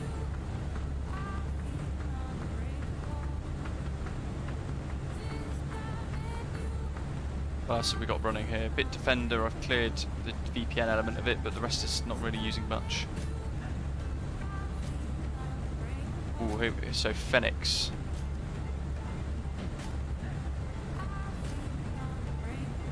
Yeah, interestingly, Fenix is quite resource heavy on my CPU. It's using about 10% of my CPU resources just for the Fenix app. Fenix CDU, Fenix display and Fenix system. Using about 10% of my CPU. Even though I've got it rendering on my GPU, it's actually using 6.5% of my GPU resources. So again, this shows, breaking that down, how heavy the Fenix system is.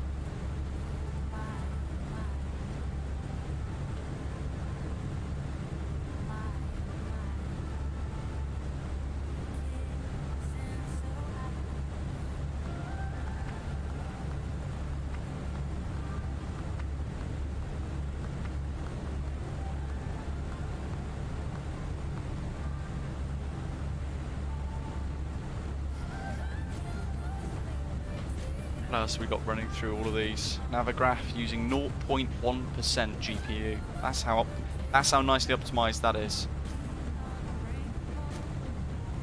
Weirdly, I've just seen Milviz wasmhelper.exe using 1% of my CPU. But what could that be linked to using? The Milviz wasm helper, is that part of the Fenix? Is there an element of that running inside the Fenix? I'm not sure. First time I've seen that running away and doing stuff.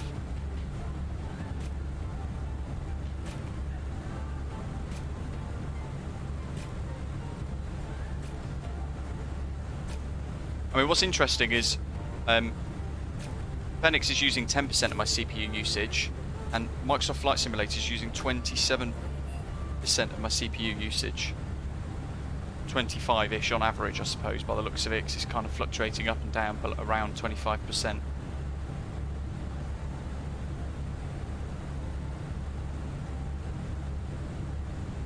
VATSIM, the Fenix app, saying there, the Fenix app's just to stop piracy. It is there to prevent piracy completely,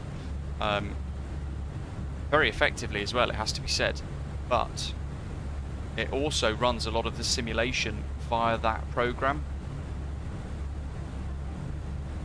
So it runs the simulation outside the sim pretty much.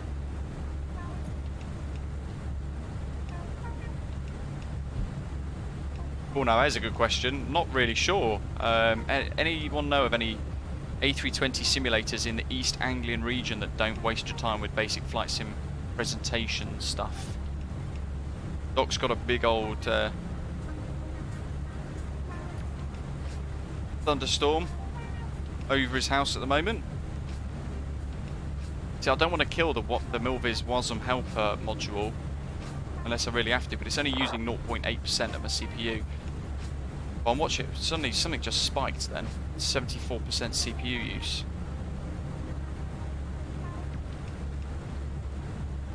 It's interesting, kind of studying Task Manager here. Right, so, okay, so every now and again, MSFS suddenly spikes my CPU usage to 70%, and then it drops back down to 50% total usage.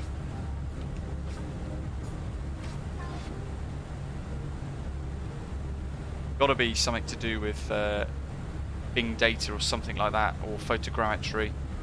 Commentator was saying, highly recommend to get Intelligent Standby List Cleaner by Wagnard.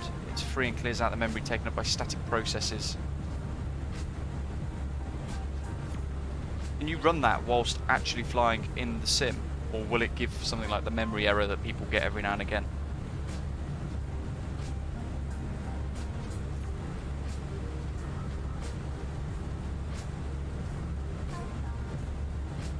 Yeah, I think graphics cards are still expensive for what they are at the moment. The BIOS has an i5 and a 3070 Ti with 8 gig GPU, and has also experienced performance degradation on ultra settings, turning down LOD to 100 and leaving everything else on ultra solved the issue for you. Interesting. Thing is, I don't want to, I mean, Jeff's saying there, go into dev mode. Someone else said turn off Bing data, but the last time I did that in a flight with the Fenix, it literally turned everything off, and it pretty much bricked the aircraft. So I really don't want to do that unless I have to, unless it's gone really wrong. But whatever's happened now, my frames have now gone back to 30, and they seem to be trickling upwards slightly.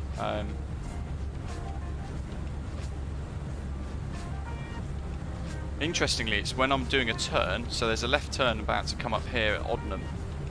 Passing Oddenham now, by the way, Max. So with a left turn, it drops my frames to 19 suddenly, and then it goes straight back up again to 30 in the Fenix. So I think it's just the aircraft, maybe. I don't know. Sheer guesswork, though. Sheer guesswork. I wouldn't like to pin it to it, but there's elements to the sim that is really badly optimized anyway, but the sim with Fenix is quite heavy as well at the best of times. Right, okay, let's Intelligent Standby List Cleaner.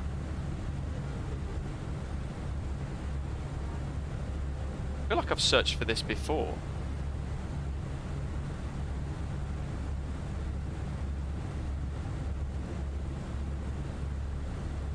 Oh, that clears your page file, does it?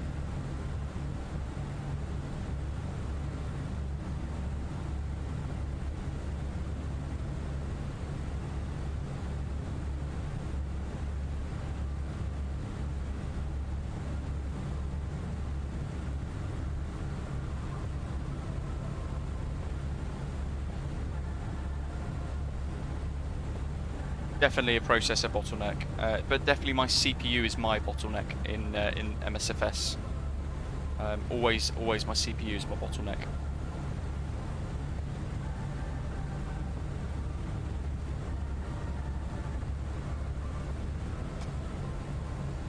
Says in Popcorn found a 3090 Ti for $900 off. Tasked to buy it, but it's 3 something slots. Oh my god.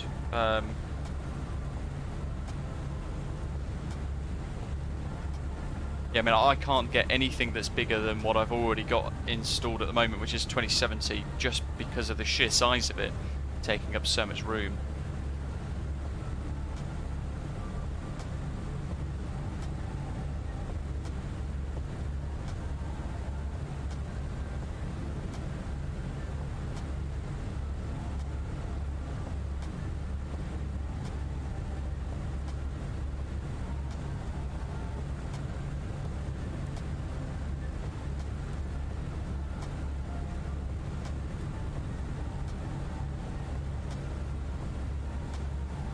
Get rid of Oddenham now because we're counting away from that. We've overflown it, so we're away.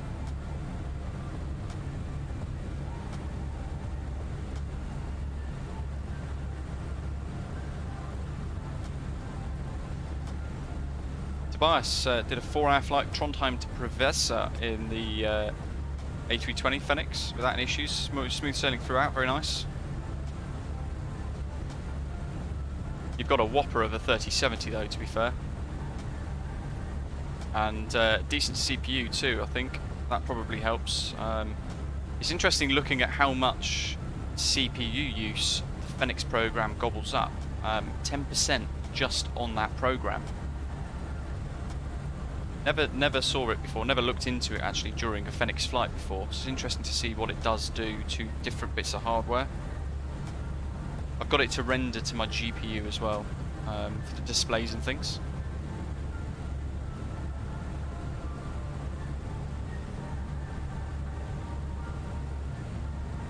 FPS gaming, wow, that is crazy. Yeah, there was the people saying that the now is the best time to buy a graphics card, but I'm still not convinced it is. I think it's starting to maybe peak and it's starting to work its way down still. But you don't see much difference in a lot of them, to be honest. I need to get a new CPU, as Glitchman's saying there, get a Ryzen 9. Yeah, definitely do want to upgrade my CPU at some point. But I think when I do, I'll upgrade my GPU as well. And that way I'll have an improvement to GPU, CPU, and I'll have the whopper of a 64 gig of RAM too to enjoy. Once I've got enough money, once I've got my house move put aside, and I can afford to get flying again, I will start to save a bit of money up to improve and upgrade my CPU and GPU, and I'll look to try and do a couple of bits. VATSIM's about to join the pack.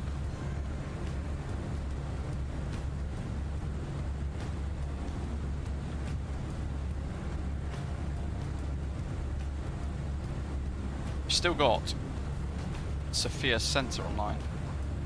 Where are we at the moment? In Slovakian airspace now, in fact, at that Odnem waypoint, sorry, we entered Slovakian airspace. So we've got Bratislava on the right hand side of the aircraft at the moment. In the distance though, so I don't think we'll be able to see it. Perhaps a little bit too far away. There's an airfield there. Not convinced that is Bratislava though. That is going to be... Okay, that's Malaki Air Base. But on that basis, we should go here. We might just be able to see an element of Bratislava. No, perhaps not. In fact, there's the river. The airfield should be here somewhere. Would be slightly behind as well, so it's going to be around that pillar. It's here somewhere, Bratislava Airport anyway. Can't quite see it.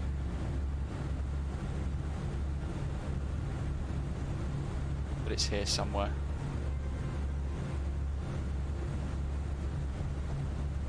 Has me determined to try and spot it. Nope. No idea. Oh well. The next airport that I'd imagine we probably will just about be able to see would be Budapest in Hungary. And that's going to be the same sort of direction of the aircraft during our route. No, that's not it. No idea. Oh well. We tried to spot it.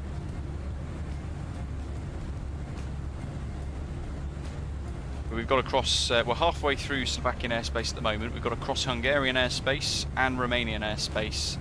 And when we get near to the waypoint Bulan, we're going to be thinking about descent. We're going to be then changing to Sofia Control, covering all of the Bulgarian airspace on 131.225. And we'll then be heading into Burgas, which looking at Valanta, if I show you guys Valanta again, we can click the airport, brings up the information, we click online ATC, and we click the ATIS, and and it gives us the ATIS information. So it's still, as of 20 minutes or 17 minutes ago, it's still going to be expect RMP approach runway 04, and winds are still 130.11, few clouds at 4,200, visibility is all the 9s, and it's 28 degrees Celsius for the temperature, dew point plus 11 degrees. H1018 and its information mic. Been online for 1 hour 14 minutes. At the very top here you can see the METAR, so you can click the airport. Same with Varna, we can click Varna and you can see the METAR report at the very top, which is a really cool feature in Volanta that I think has only recently been introduced. Yeah, for Burgas you can get the METAR report right at the top there, so you could just leave this up and you can just click it to refer to it every now and again, and it will refresh. Let's find an airport with no ATC. Christina, that'll do. Is it going to give me the click thing to click? No, that's annoying. What else? Let's find another airport. Probably because I've only got airports with ATC selected. Bucharest.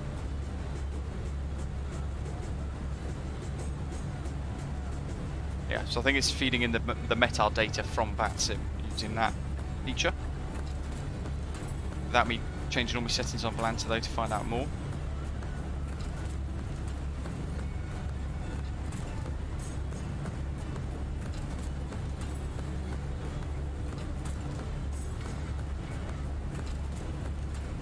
Absolutely, Ashley. Yeah, it's sod's law, isn't it?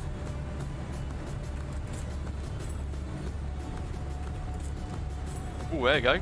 Paulo Ricardo, Santos Dumont on Sim Market is now 45% off. That's an incredible bit of scenery. Really, really incredible bit of scenery.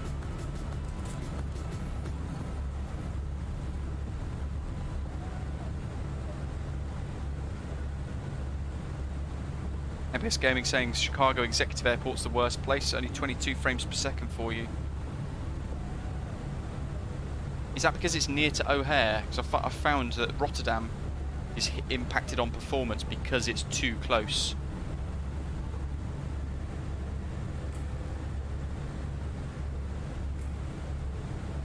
To Schiphol.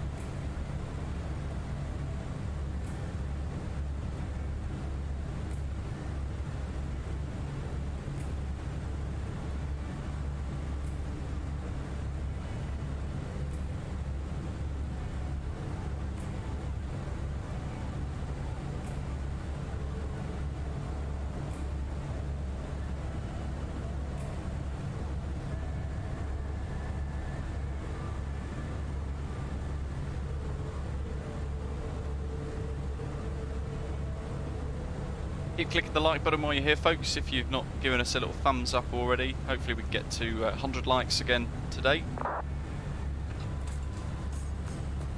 Doc, sticker for the realism, aren't you? You love it. Seeing a decently, properly structured ATIS.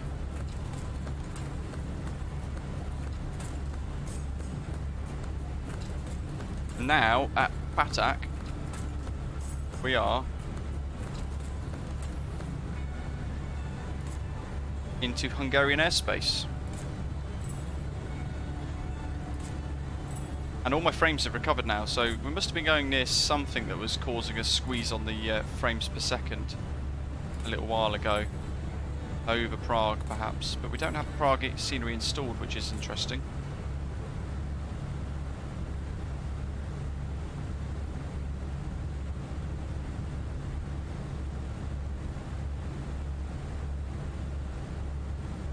Ashley, good grief, only 22. Landed at Heathrow 2 days ago with 8 frames per second, Ashley says. Jeez. Is that because of the scenery, or were you just experiencing the that frames per second degradation that we were talking about?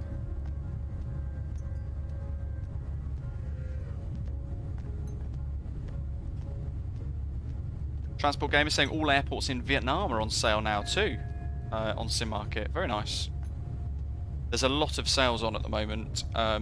In fact, across Orbex, there's a massive partner sale on, with Aerosoft having a sale. Same on the Aerosoft web shop as well, on their web store. Simulations on sale, but pretty much they're always on sale, to be honest. Simulations, there's always some sort of sale on with them, so I would never pay full price for their scenery. If they're more often than not on sale, why not make most of the sales? Let's go on to Orbex Direct, have a look at some of these different companies that are offering sale at the moment.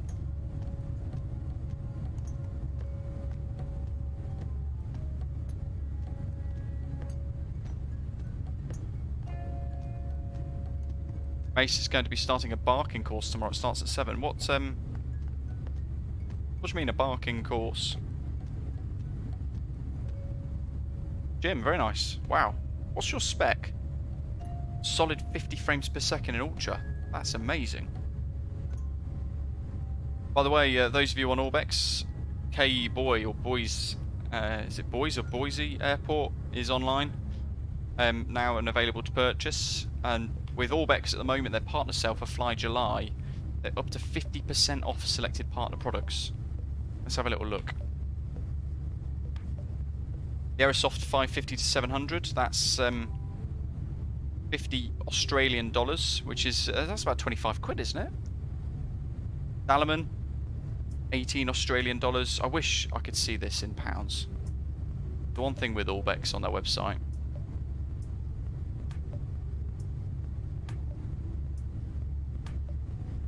Wickham Airport, Wickham Air Park from Pilot Plus, 9 Australian dollars 50 cents. Joseki Designs Amazing Narita International. That is a really, really good bit of airport scenery, folks. That's 22 Australian dollars, down from 32 Australian dollars. And the Aerosoft Twin Otter for Microsoft Flight Simulator, that's on sale via Orbex for Fly July with the Aerosoft sale. Down from 48 Australian dollars to 35.99 Australian dollars, so 36 Australian dollars. Mega deals.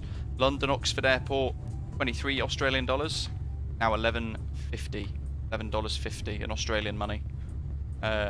Simulations EFLO, $20 Australian dollars down to 15 Australian dollars. Pyrig Dev goes Glasgow, $30 down to 22.5 Australian dollars. Very nice.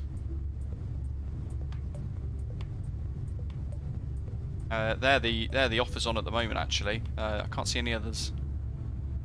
Burning Blue Designs new Rochester Airport scenery is now available on Orbex too at 28 Australian dollars.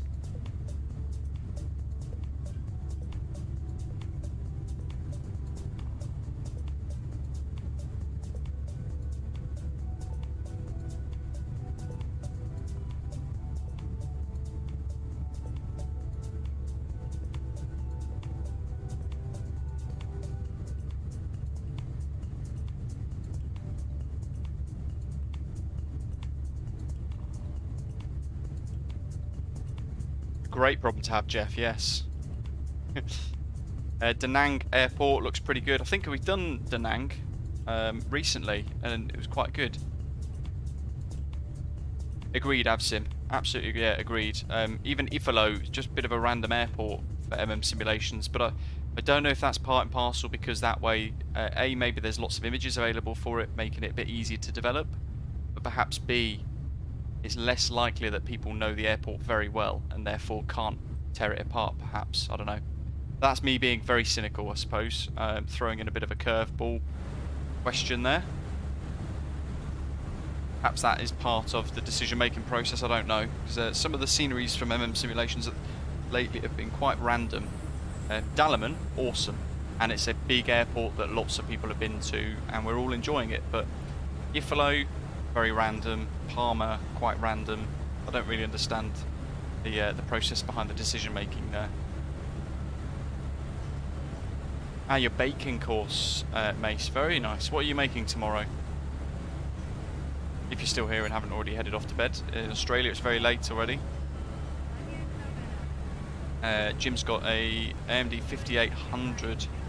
5800X 3080 with 12 gig VRAM and 32 gig RAM. Very nice. Transport Gamer, what's your thoughts on the Latin VFR A321? So we discussed this the other day too,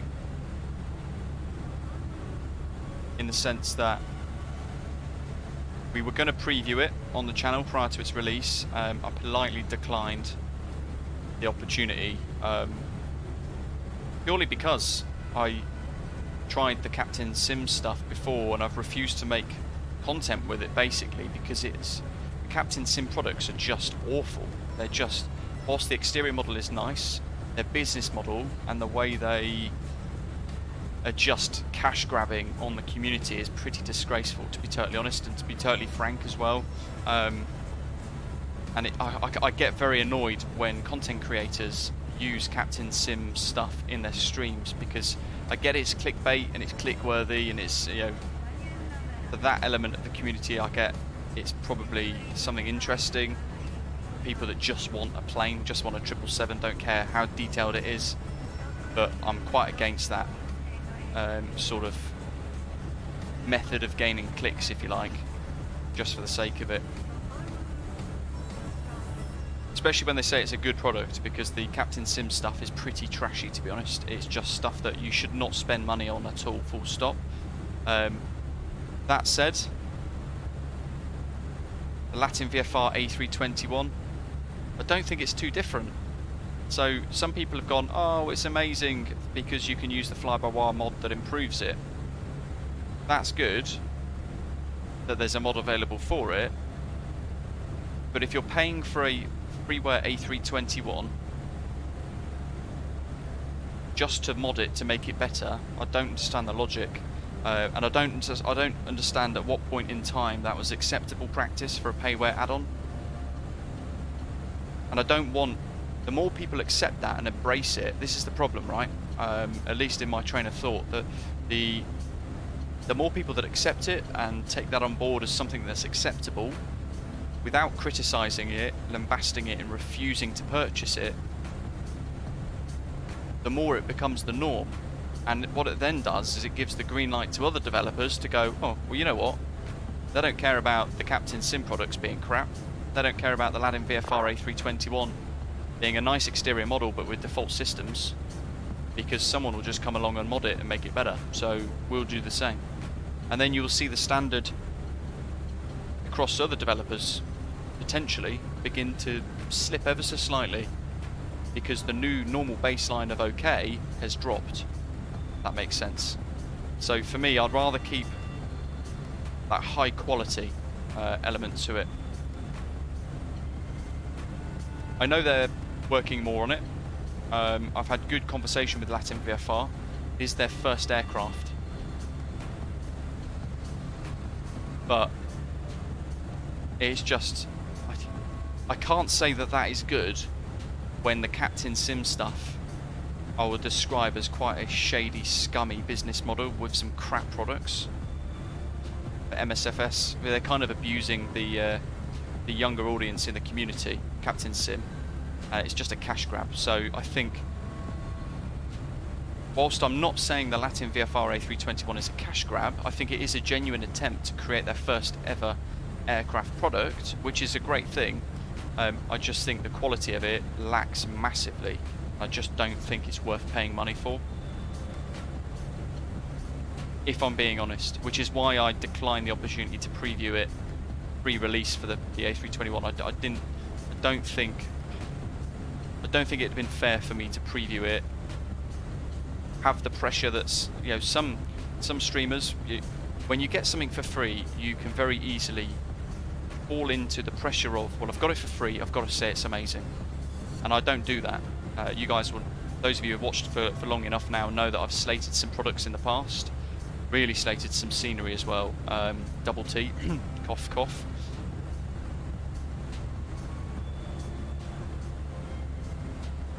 So my biggest rule is you've got to be honest.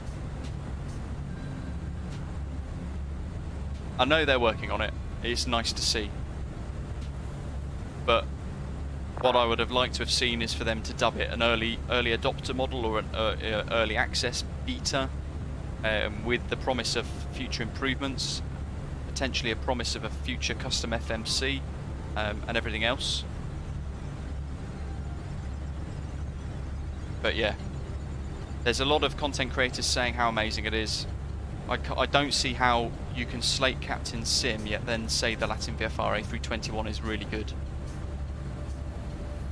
Because for me, it's pretty much of a muchness. It's very similar. Product at the moment is very samey. If that makes sense. I don't know. I'm just being honest, I guess. Yeah. I like Latin VFR's products, and I like them as a development team. They're a great company, great development team.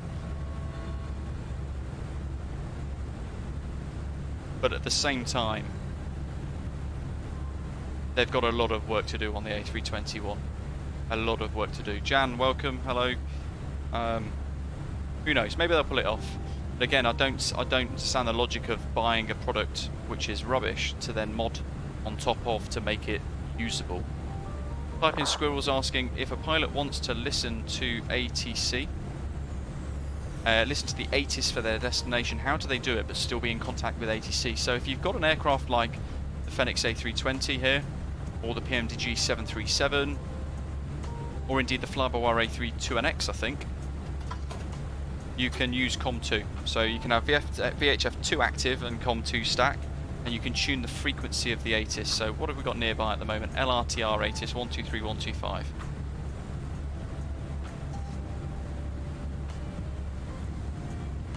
So I'm going to flick this across. This is the ATIS frequency for Timisoara Tower, wherever that is in Romania. We're going to flick that across, and we're still on Unicom at the same time.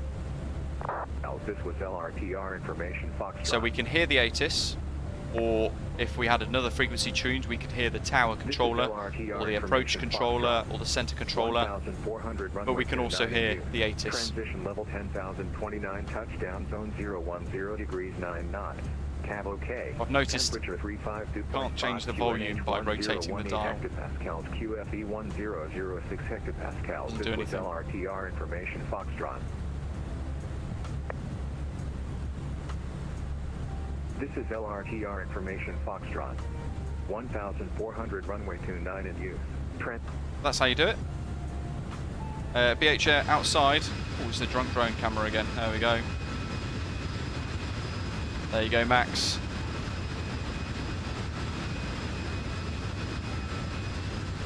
Transport Gamer. I bought the Captain Sim 777, and when I tried to refund it, they said I can't. Yeah, and that's because it's a digital product, so you don't actually have a right to get your money back from these things. Which is why, same with Latin VFR's A321, you don't have any legal rights to get a refund. Fenix A320, PMDG 737, you don't get any legal rights to any refunds. Same with sceneries as well, same legal entitlements and stuff like that. It's a digital product, it's delivered immediately, therefore you are not entitled to a refund.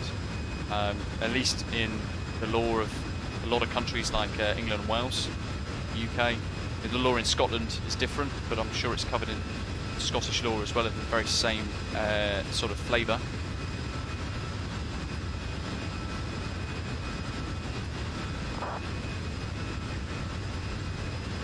But most companies won't offer any refunds. Same with Aerosoft as well, and all that sort of stuff. In fact, some of the companies like Orbex and things will say, let me find what they say. Sim Market, they cover it pretty clearly, don't they? Let's go onto their website and have a little look.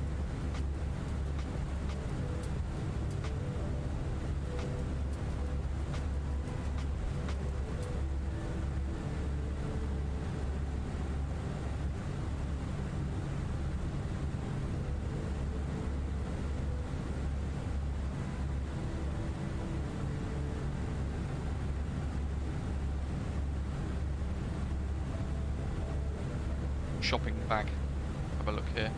Proceed to check out. Not that I'm actually going to check out.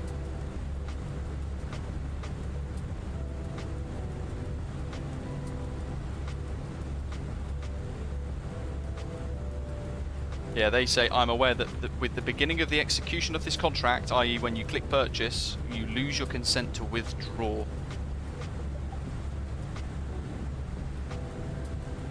Sealed and or shrink wrap products like box PC and video games and software can only be returned in the same original sealed and or shrink wrap form. Download products and or serial keys cannot and will not be returned and or refunded under any circumstances due to their nature. So because it's delivered instantly via a code or via a package that you download, a lot of companies in sort of digital sphere with flight sim and all that sort of stuff will not refund ever for whatever reason. Steam, as saying there, will do refunds under some circumstances. I think that's where a lot of people get mixed up, because they will jump on something like a Captain Sim 777 because some random douchey streamer like Swiss will say how amazing it is and do some stupid things with it, like a barrel roll. People will then go and purchase it and flock to buying it, and then they will realise how crap it is, and then they will start saying, oh, the Captain Sim 777's rubbish, I've wasted my money, and they won't give me a refund for it. But you were never entitled to a refund. Same with Latin VFR's A321. If you don't like it, you won't get a refund, because there's nothing wrong with it. It is as it's advertised. It's just rubbish. Well, yeah. It's a very nice external model, same as the Captain Sim 777. Beautiful external model, but a rubbish default inside. That makes sense. I don't really know how to dress it up any nicer.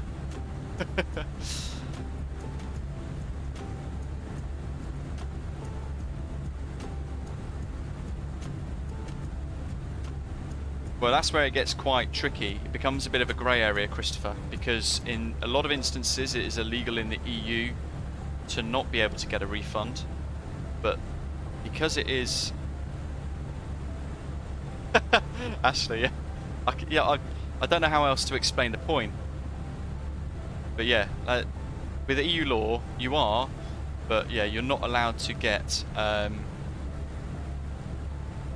You're not allowed to get a refund on the digital products that are delivered immediately for your immediate use, effectively. Because you've got it in your possession. The company can't reasonably give you a refund expecting you to delete the product, because in all likelihood the majority of people won't delete it. They will just get their money back and go, well, I've got it for free now, brilliant. Yeah. And it's more the principle behind it that winds me up. Just saying there, I get the impression you feel quite strongly about this. Captain Sim started it. They lowered the standards that people accepted as the normal. Even though they got a lot of shade from a lot of people, there are some people that are still using it and still saying it's really good with a compatibility mod, which I just disagree with. It's not far off different to the Latin VFR A321. So whilst it's great, it's their first ever product ever. As a scenery designer, they've moved into the aircraft sphere of development, which is really exciting, and it is to be applauded. I still don't think it's there. I wouldn't pay for it. I wouldn't pay money for it. And I can't slate Captain Sim 777 without doing the same with the A321, because if I didn't, I would be lying. I'd be falsifying my opinion to you guys. And I don't think that's fair from a consumer point of view. Yeah. Anyway. Good grief. We went down a rabbit hole then, didn't we? We went right down the rabbit hole. Good grief. Good job I got the carrot and got back out again. Right, Jim, do you also play other games or sims? Other sims, no. Other games, actually, no either, to be honest. Flight sim wise, MSFS is the only one.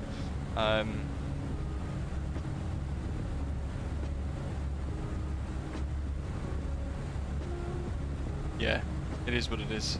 I mean, well, MBS gaming there is, you don't know, they say who is very good is real people that can be fake reviews. Yeah, but that's, some people pretend to be honest with some of the stuff.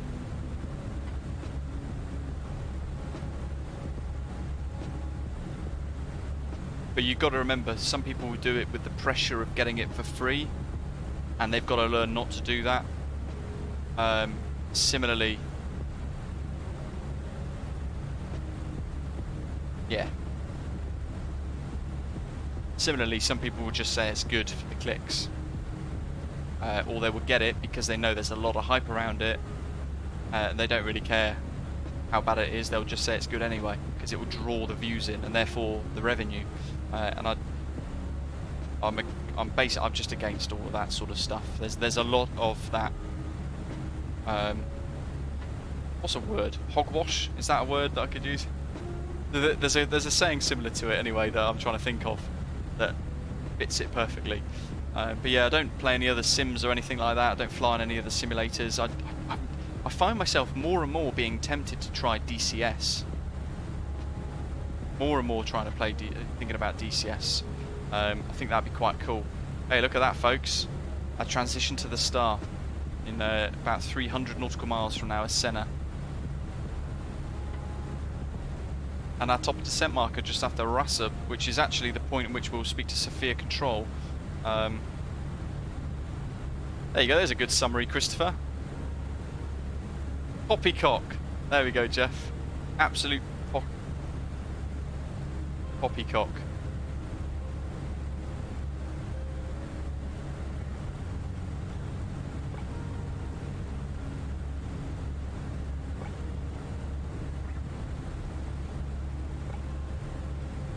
Paul, you're entitled to your opinion as much as I'm entitled to mine. I tend to steer more towards actually building a decent, honest community than thinking about the money of YouTube, because otherwise, frankly, I wouldn't be doing it. It's a lot of work for very, very little money. Being completely upfront and honest and open, yeah, it's a lot of work, but I do it because I enjoy it, and I've got some fantastic people in the community behind the channel that keep it going. They keep it energized, and they have this great sort of warm community that we've got here, which is different, I think, different to what I expected, but it's certainly not about the money, otherwise I wouldn't be doing it. Hence why I don't do any clickbait.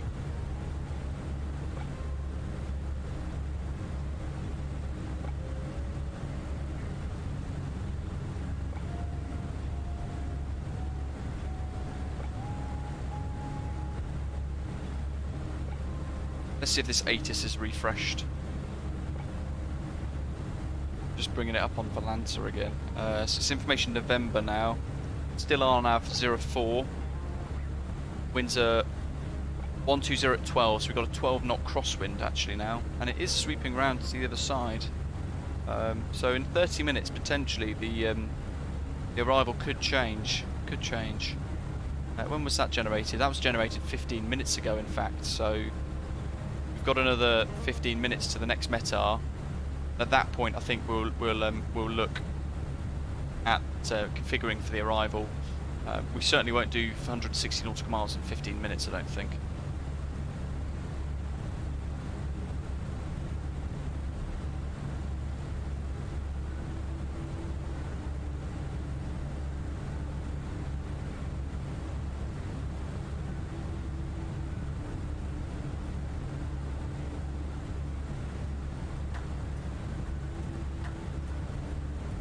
Yes, just like the real aviation industry.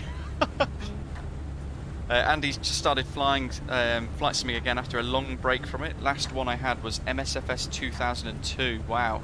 Yeah, that was the last flight simulator that I flew on actually prior to Microsoft Flight Simulator.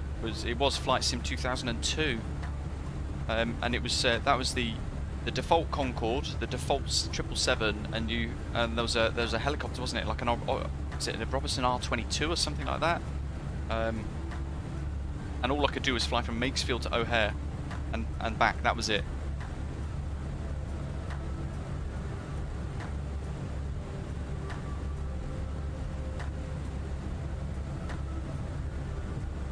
Yeah, you've got to do a lot of research prior to buying any add-ons.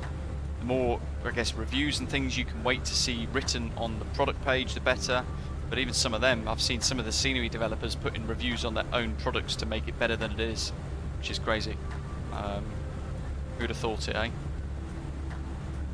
Baser's asking, what is the best aircraft to buy with a limited budget for the first time flyer? What is your limited budget? out of curiosity, if you don't mind me asking, of course. It'll kind of influence what I could recommend. There are some really good products out there for varying different degrees of price, and it also depends how much realism you want from it too. Like you're saying there, MPS Gaming's saying there, best is the fly-by-wire A320X, because it is free of charge, but you get a really good level of detail similar to that in this Fenix A320. So if you want a good Airbus A320, get fly-by-wire A320X. If you've got £30, the Aerosoft CRJ is actually on sale at the moment. Granted, it's not the complete package. You get the 550 and the 700 variant, which is actually the same aircraft, but for 30 quid, you will be able to purchase the CRJ 750, CRJ 700 and the 550 from Aerosoft. Stubacker, welcome back. Back from working away for a few months, first time using the Fenix. Wow, currently on a VATSIM flight flying West Africa. Very nice.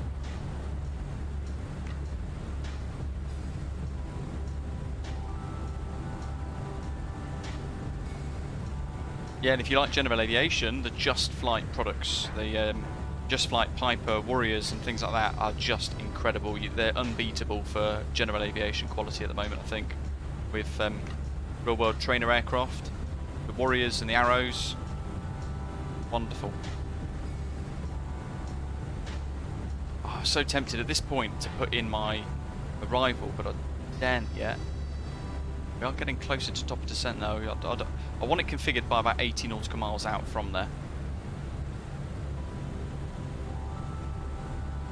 But yeah, it depends on your budget, buddy. The Aerosoft CRJ is fantastic. It's great fun. We're flying it tomorrow phase as well, so you've got a few days. You got to the 24th where it's on sale via Orbex. So you've got a couple of days to sort of think about it rather than rushing into a purchase. You're most welcome to join us tomorrow in the live stream. We're in the CRJ 1000, which is part of the expansion pack of the Aerosoft CRJ product line. But you're welcome to tune in tomorrow. It's very similar, pretty much flies and works the same way. We'll fly it the same way as well. I don't think I'll use VNAV tomorrow. Yeah, then hopefully you can work out what you can get. Your money. 30 quid. And it'll either tempt you and you'll think, yeah, perfect, I'll pull the trigger on that, I'm going to buy the Aerosoft CRJ on sale for your budget. You've got to bear in mind there's no auto throttle with that, so you have to learn it. It's very technical, very fun to fly, very enjoyable, and a rewarding experience when you do learn it too. Or the alternative is you try and save up a bit more money, and once you've got about 60-ish pounds saved up, you might be able to get the 737-800 when it's released from PMDG, and that will be the best add-on that money can buy for an airliner product. Andy, it's on Orbex, buddy. Part of their Fly July sales event.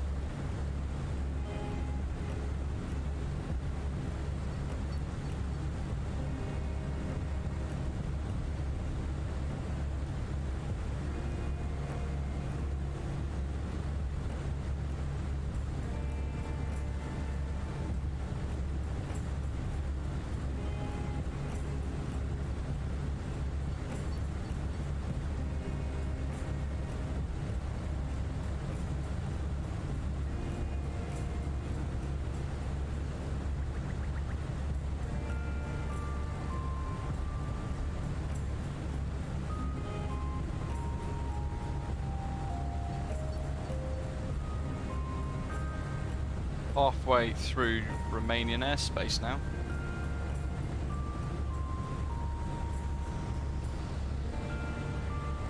Let's have a look.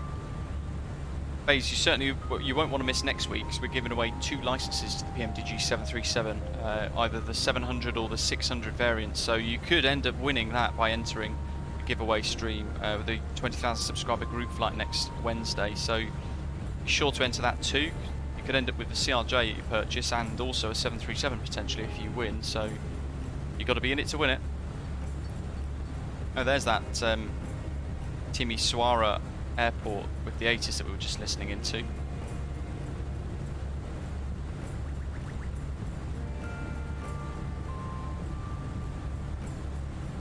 Halfway over Romanian airspace, the Sofia radar coming online. We've got a couple of flights actually into, well, they're going into Sofia, but we've got a few into Burgas at the moment. There's one on final.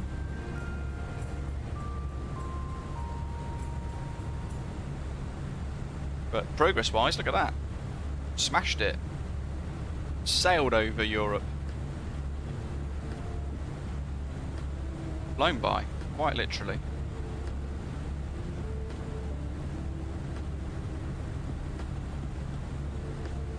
Wolf Dog, yes, the PMDG 737 product line will be coming to Xbox, but I think it's going to be coming forwards into maybe November time. I think that's where you'll be looking about around about that sort of time anyway for it arriving on Xbox. Very exciting though. Neil's about to do the practice run for next week's group flight event. It's going to be on VATSIM, and the route is Miami to Toncontin. That's going to be great fun. Jeff, beautiful, proper Ryanair landing then. Andreas, thanks for subscribing, welcome to the channel, and oh, you're most welcome. Thank you to Turas on the AIG implementation. Hopefully your model matching is working nicely. It's a heck of a mission though, isn't it, getting it all installed. Like 3 days of sheer pain. It's almost like self-harm trying to install AIG. Psychological harm induced experience. Nonetheless, it's nice when it's done. LBBG ATIS.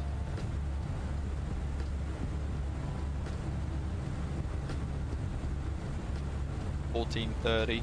Yeah, we've got 5-6 minutes to go before we worry about that, so we'll see if we try and do it. Griselda, welcome. I hope you're okay. Ulfdog says, apparently I've heard the 600 could come in August, with the 800 possibly following around November time. I do not know. It's a tough one. The 600 is in testing at the moment. There are things to be done with it before it could be previewed and everything else, but I'm hoping to share preview streams with you guys prior to its release.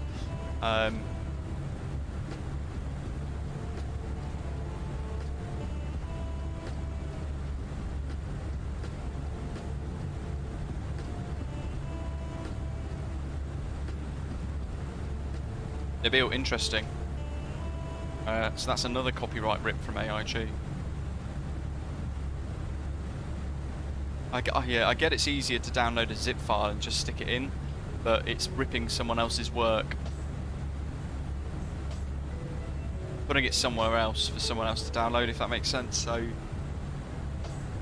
yeah, I'm not sure how much I agree with the zip files. There's a GitHub link as well with, weirdly enough, my model matching VMR whacked on it as well, but it's not, I can't support it because I don't know who's done it, why it's been done, and how up to date it is.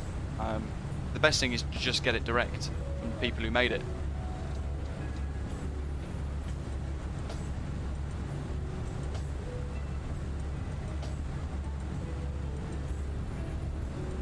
And hello to you. Any tips you could give me? I'm new to PCs and was wondering if you could give me any tips regarding choosing the right components. So I'm not that great with technology, but there are some incredibly intelligent people who are really good at tech in our community in the live chat. So people like Ashley and all that, very, very knowledgeable with it, helped me immensely actually with a lot of advice in relation to tips of components, hardware, tech stuff.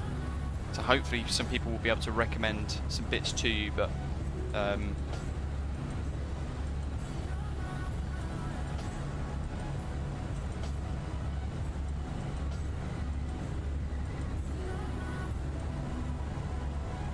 depends on your budget. Really does depend on your budget with what you're going to be able to then get. 80 miles to top of descent, folks. Still got 5 minutes to the ATIS being refreshed, to be honest. So let's just get it all put in. In fact, let's go split screen with Navigraph. Get rid of the Donny charts. We don't need Donny. Really nice Doncaster Sheffield scenery actually by Dominic Design Team. It's Center 4 Delta, what we want. That one. Click. and approach RMP 04. Click. I think this is the first RNAV approach in the Airbus that we've done for a little while, the Fenix Airbus. One of the first few anyway, at least. Certainly don't think I've done many, if at all any. Okay, there's all the charts we need. Starting on the arrival, transition via Senna.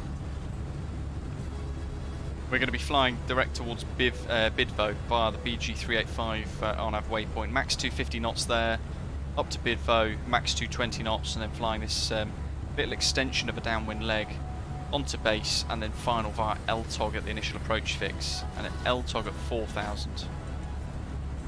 There's the Burgas VOR 112.0, so we'll tune that as a point of reference, but also because there is a charted hold there by the looks of it, which may be displayed on the next approach plate.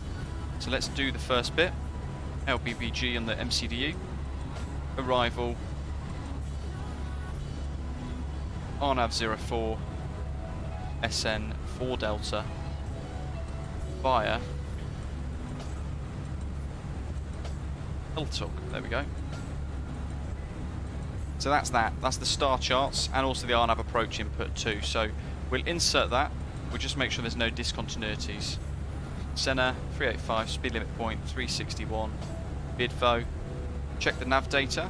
Max 220 is there. LTOG. It says 3850 to be honest, which is interesting because it's at or above 4,000.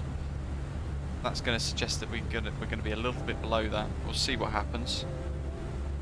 And then on the RNAV approach, you can see here LTOG, and then we've got Gebsu, max 190 knots, and it wants us at Gebsu at 2,700.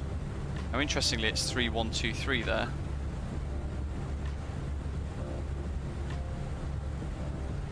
Decel point way too late in the game. We're going to end up activating approach mode way before that.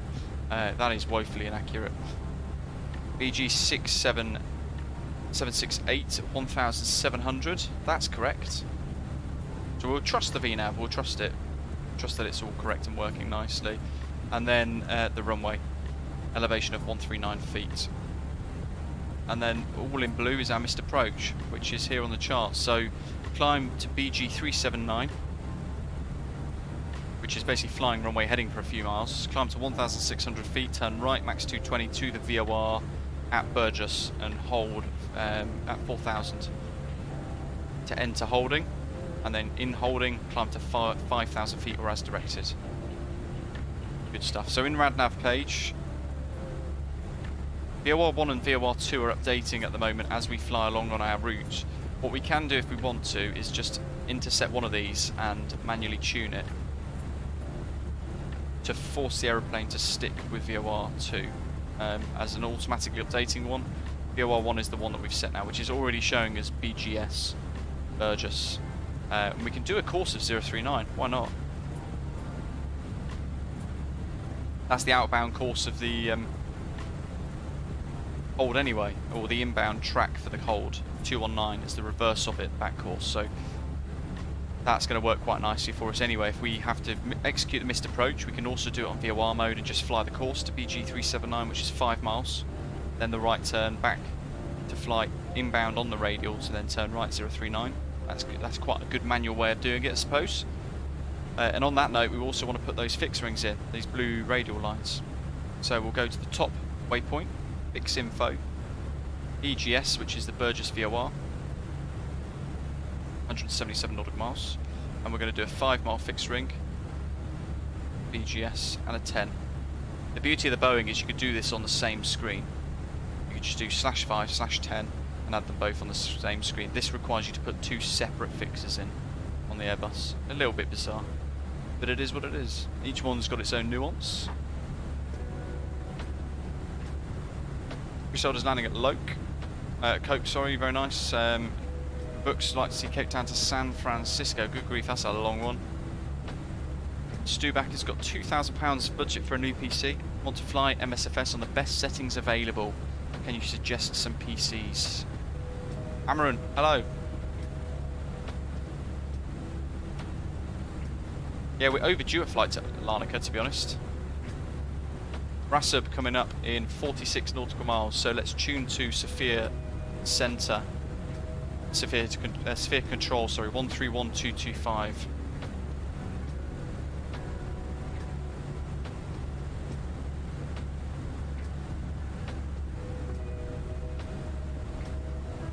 Let's see your departure runway 09. And we have ATC. Flight level 247, score 4710.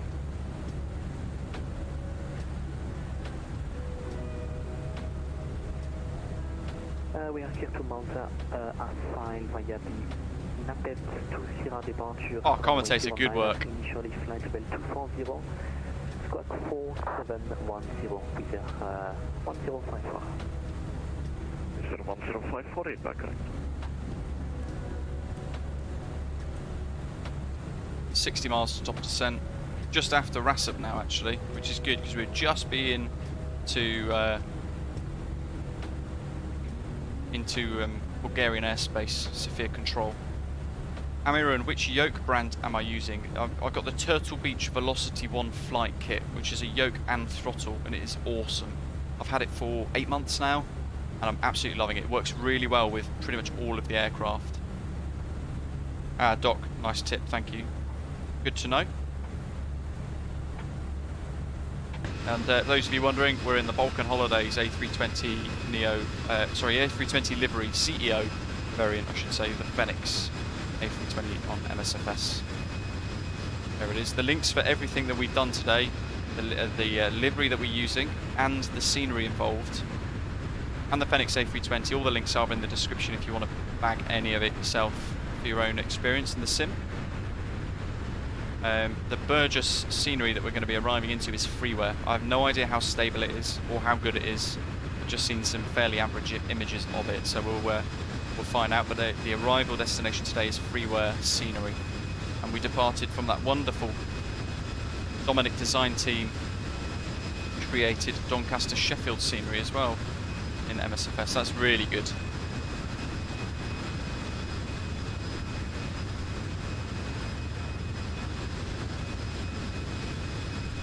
Mountains in the background. I'm flying an Airbus with a yoke, Jeff, yes. Purist.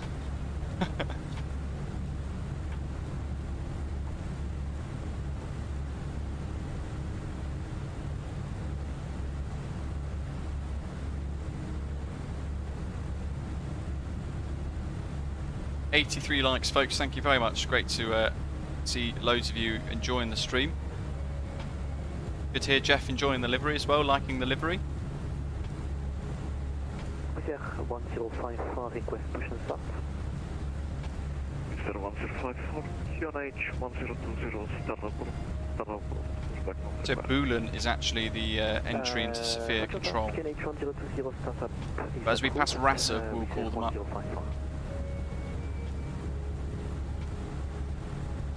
Amiran, well, we actually had a real engine failure.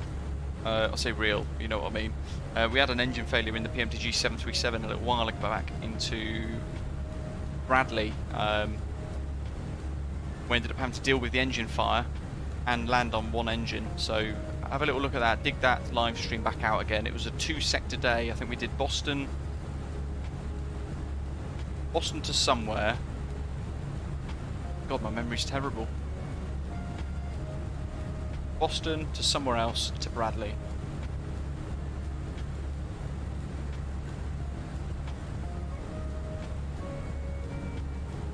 I feel like it was Washington. Boston to Washington Dulles, then back to Bradley. Something like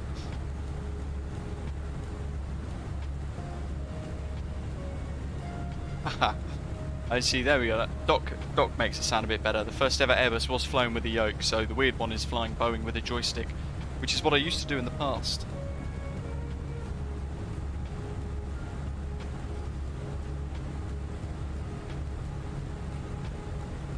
Oh, good grief. Doc drives his truck in Euro Truck Simulator 2 with a joystick. Is that true, Doc? I thought Doc was a stickler for detail. You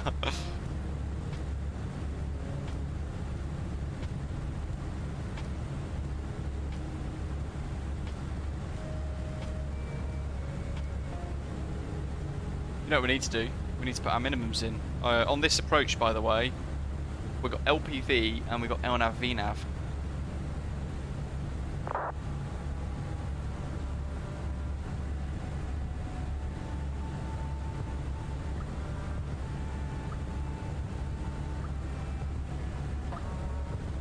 Can the Airbus A320 CEO do LPV? I think it can, can't it?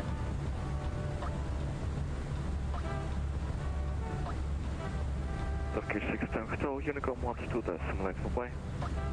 Alright, over to Unicom 22.836, staying at hotel. You have a wonderful day. Bye-bye. Bye. Information Oscar now. RMP 04, transition level 130. 1054, taxi to the right, November Bravo, for point runway 09. Right on November Bravo, also 09er, Wizz Air 1054. Oh, wrong one. I'm putting in the wrong data in the wrong field here. I'm sure you guys have already told me that in the chat when it catches up on the stream. QNH 1018. There we go. What an absolute doofus. Temperature is 27 degrees Celsius. 160 at 9. That's auto populating itself. We will leave it there. Sofia Control, good afternoon, CBJ 773, do you copy?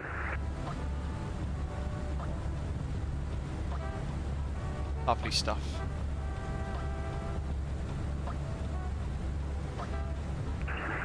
Sofia Control, do you copy?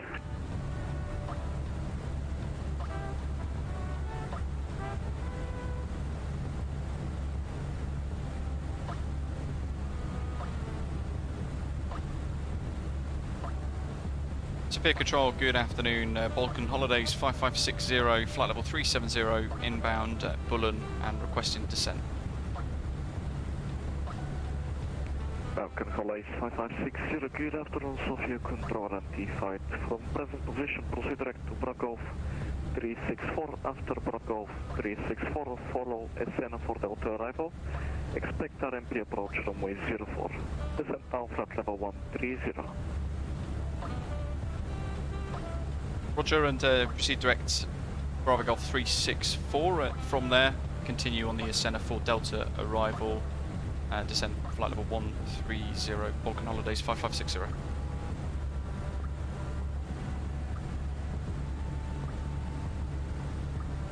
13. We got a big old direct 2. Juicy.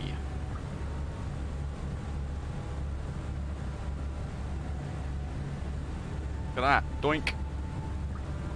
It's warning us to decelerate now already. It's going to warn us to do that because of our speed. 3110 here, flight level 350. Subject 3110, good afternoon, Sofia Control identified. More drag required. So that's because now with our speed change, it's actually changed our proper descent marker. But look at that. That's flight envelope now. 240 something knots to get to there. But good grief, look at the rate of descent, folks. This is VNAV absolutely wrecking. Who does 6,000 foot per minute? Come on, Fenix. From present position, proceed direct to Bravo Golf 364. Good grief. After Bravo Golf 364. Do 3-5, shall we?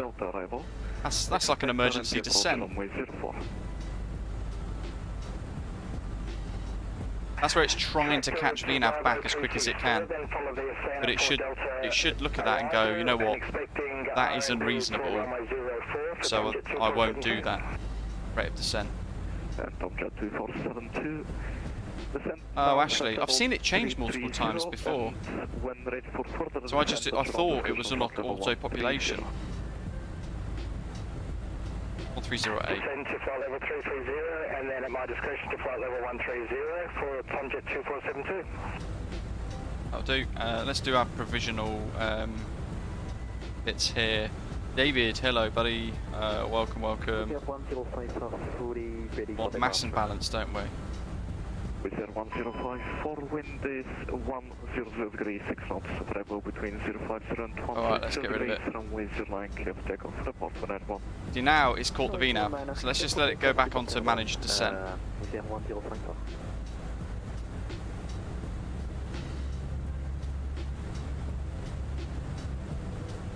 do us. Right, back to this. Gross weight 63 at the moment, so... Sofia Control, good day, Balkan Holidays 5048, with your flight level 3. We're going to be a bit heavier than we expect. Balkan Holidays 5048, good afternoon, Sofia Control and D-Fight. Information Oscar is correct, report Mach. We're going to go for 62.3 tons estimated landing weight, I think. 81. Balkan Holidays 5048, copied, reduce Mach point 75. Using 2.75, Balkan Holidays 5048. 62. So I'll do 62.5. I'd rather go higher than lower. We'll do... Jet 3110 from present position. Oh, it's a big old runway. We'll do we'll do max reverse and low auto brake. Hopefully we can get off a delta then. If not, it'll be echo. All flat. That'll do us. Roger, from current position direct to Beatbo and descent to flight level 330. We activate for RNG. Mikael, hello, welcome as well. Just back from work too. We're into our descent now. Okay, control, hello. All wings to Tango Zulu, flight level 370. First time in Bulgaria, I believe, as well. I think, pretty certain actually, it is the first time we've ever flown into Bulgaria. Very exciting. Thanks to Max for suggesting the route today. Really, hopefully you're enjoying it. Really hope you are.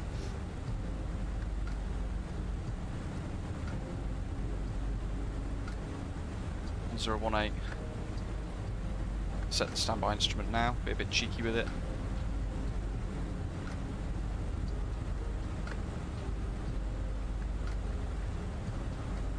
I don't think I've ever seen the PMDG go to 6,000 foot per minute though on descent. I think the most I've got was about 3,500. Yeah, 1054, airborne passing 3,500. But that was while it was trying to chase the speed as well, actually. 1054, identified, climb unrestricted flight level. Good. There's the fixed rings. Roger that, 280, 1054. Although I know when it's trying to chase the speed in VNAV, it puts the nose down to actually accelerate. It's kind of a thing with MSFS more than it is the aircraft. But in the scenario back 5 minutes ago, it wasn't chasing speed. It was already at the correct speed. It was trying to chase the ball. It should just recognise that it's unable, unless it goes to 6,000 foot per minute, which is just rather ridiculously unrealistic. So it should then just say no, it can't do it.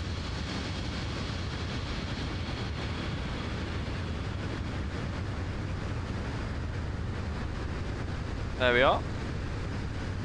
Probably the best Balkan Holidays livery you can download at the moment.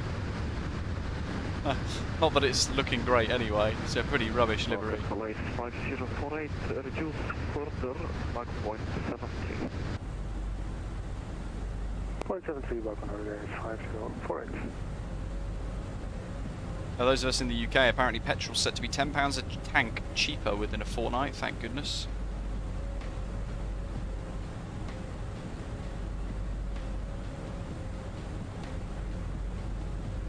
It's got itself back on track now, I think. But it is descending at 2,000 foot per minute now, which is fine. That's more normal. 1018 wasn't it for QNH? Let me just change that. Make sure we go back to standard quickly before VNAV does anything too wild. Balkan Holidays 5560, control center altitude 10,000 feet. Burgas QNH 1018. Continue descent 10,000 feet, QNH 1018 at Burgas, Balkan Holidays 5560.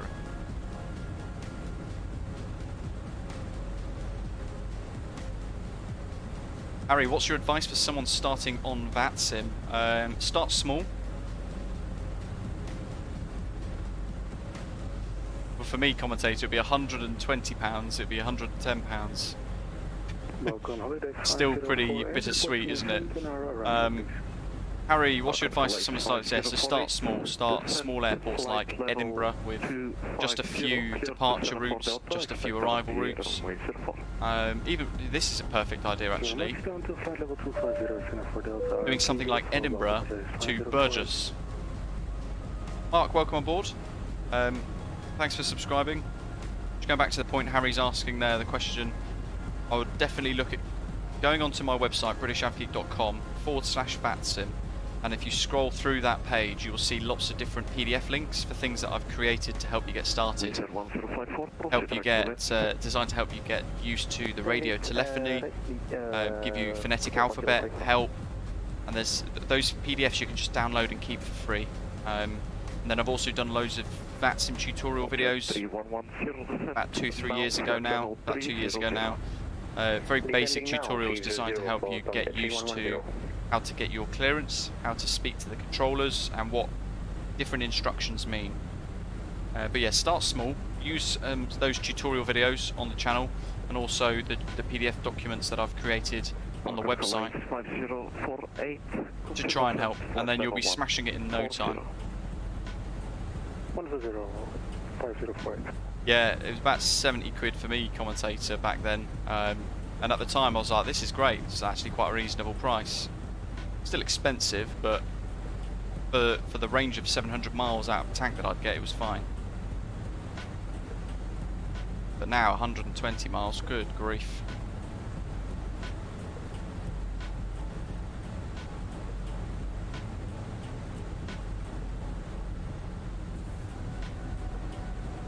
Oh, BNAV's doing pretty well now, I think. What we'll do is we'll go to the local pressure. That's actually going to get us a little lower, a little quicker. Balkan Holidays 5048, Mach point 72 or less. 72 or less for Balkan Holidays 505. How you doing, Mark? Hope you're well. Thanks for subscribing.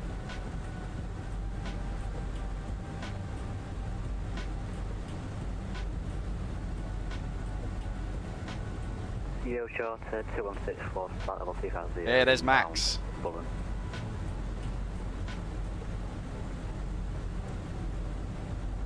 Your charter 2164, Sofia controls clock motor, please. Squawking Charlie, your charter 264. Great scenery around here. Look at those like hills and stuff. The terrain is just incredible. That lake, in fact it's a river, but it lakes here. And it just meanders. Look at that meandering there. And how it's cut through the land as well, actually. So over time, the river will erode that little bit of land, and it will create a little island, which is quite cool. Same with this. There'll be a little island there. Quite cool to see what that's going to look like in a few years. Then the river continues, narrows actually, meanders further into the hills. Look at that. Great scenery around here. Steph, yeah, that's another one. Yeah, keep an eye out for the VATSIM First Wings events. But ultimately, that's a lot of very new people flying. And whilst it's really good, if a lot of people are making mistakes around you, it can confuse you a little bit. So don't just stick to the First Wings events. I would probably recommend starting small and just connecting to the network regularly. Connect without any events, and then just do something small like Edinburgh to I don't know, Edinburgh to Hamburg, or even here Edinburgh to Burgas. It's quite a long route comparison, but it will give you lots of time in the cruise to change frequencies, maybe speak to a couple of different centre controllers, and just get used to how the network works on a wider, longer flight. 1018 and descend to 10,000 feet for Tomjet 2472. Balkan Holidays 5560, send altitude 4,000 feet. Send altitude 4,000 feet, Balkan Holidays 5560.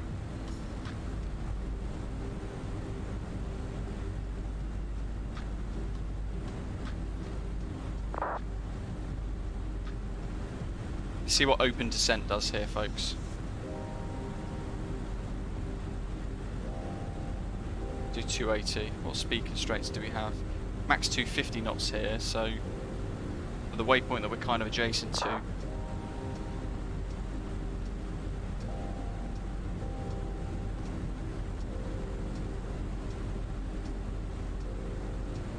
We'll do 245, we'll target that because we're going to go through 10,000 in a minute.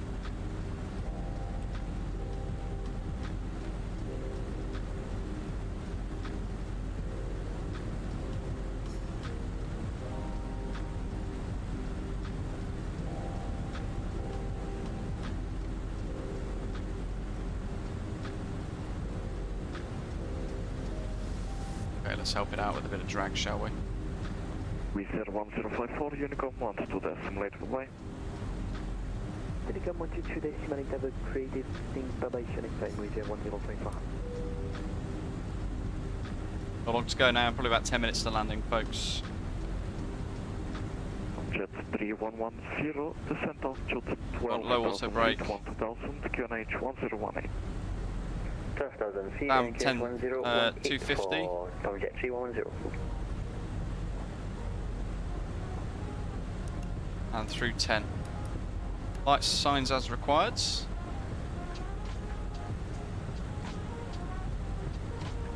And our first glimpse of Burgas is over here somewhere. There's a bit of concrete there, so I suggest it's probably there. That little strip. In fact, yes, because I can see that plot on the chart. So like a little bit of a triangular bit of land that comes out south of the airfield. Very exciting.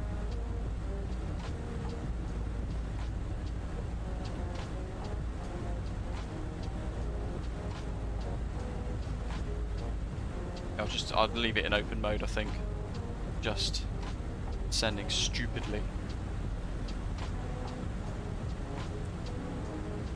4,000, yeah, there we go, that's about right. Good. I'd rather be level beforehand. We're flying an RNAV approach. Yes, there's another big tip David's saying there. Text is more often than not mistaken as being the easiest option. You think it's easier than voice, and it really genuinely isn't. I know I've said it a lot of times in the past, it's probably quite hard to get your head around, but it is so much easier to use voice on VATSIM than it is text. Because you can just fly the plane and you can just talk and say what you're doing. Even if you get the phraseology wrong a little bit, it doesn't matter, as long as they know what you mean when you're saying it, it's all good. Go to approach phase now. Go down towards green dot. And let's get rid of the music, because it's time to land. Sadly, everybody else in a Fenix, we're going to see them land, potentially. If it is a representative of Fenix, the AI with that model, it's going to repeat the landing gear animations like we saw the other week. But I think most people are flying in a livery that is going to be on AIG, so we will be absolutely fine in that sense. 560, send altitude 3,000 feet, clear for the RMP approach, runway 04, report final track. Continue descent 3,000 feet, cleared RNAV approach, runway 04, and we'll go for descent on short final. Balkan Holidays 5560.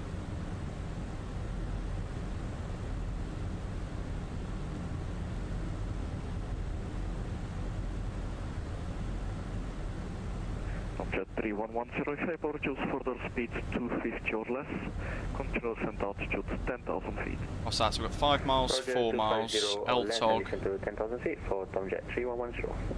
15. Jet 2472, descent altitude 4,000 feet. 4,000 feet for Tomjet 2472. That's our 10 mile fixed ring. Balkan Holidays 5048, descent altitude 12,000 feet, QNH is 1018. 12,000, Balkan Holidays 5048. Your charter 2164, descent at level 140. 140 for you, charter with yourself.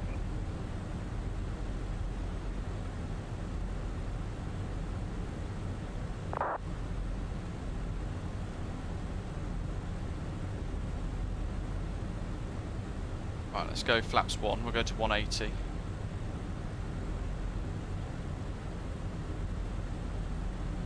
On the spoilers.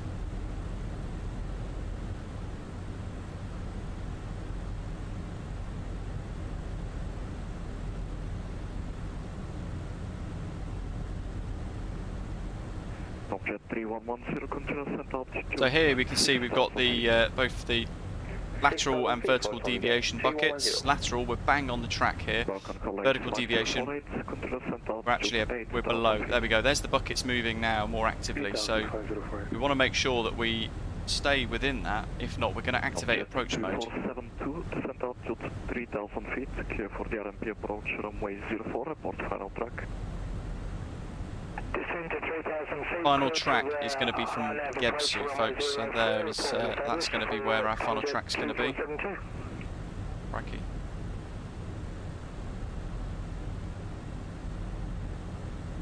Once you've learned the patter, you'll find out, you've realised that actually a lot of the words across the world are all the same thing. Speed 220 or less. Roger, 220 or less. Trying to keep my speed up here 310. intentionally because I know I've got one behind me and they've got a number of other aircraft behind them as well, so I don't want to go too slow. I don't want to go too slow below sort of 180 knots or so. We're just below the bucket still, which is good. Delta 2164, descent altitude 10,000 feet, QNH 101.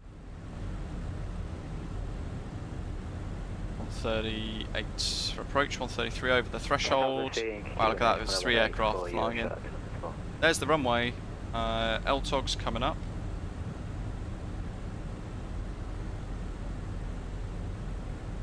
Now it's pointless on this, us clicking that, because we're not on an ILS approach, we're flying an RMP approach, so LS doesn't do anything. You can see when we activated that, it flashes to tell us we're in the wrong mode on the PFD there.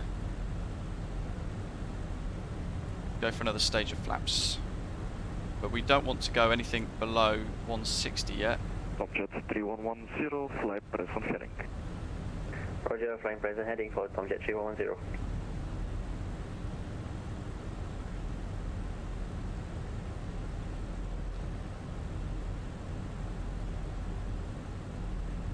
Thousands. So let's arm approach mode now. Alt final. That's armed. It's pointless us activating autopilot 2 because it's not an ILS. You can see there it doesn't recognise it like it would for like a Cat 2 ILS or anything like that, where you'd arm autopilot 1 and 2. It doesn't recognise it, but in an RNAV approach we still activate approach mode.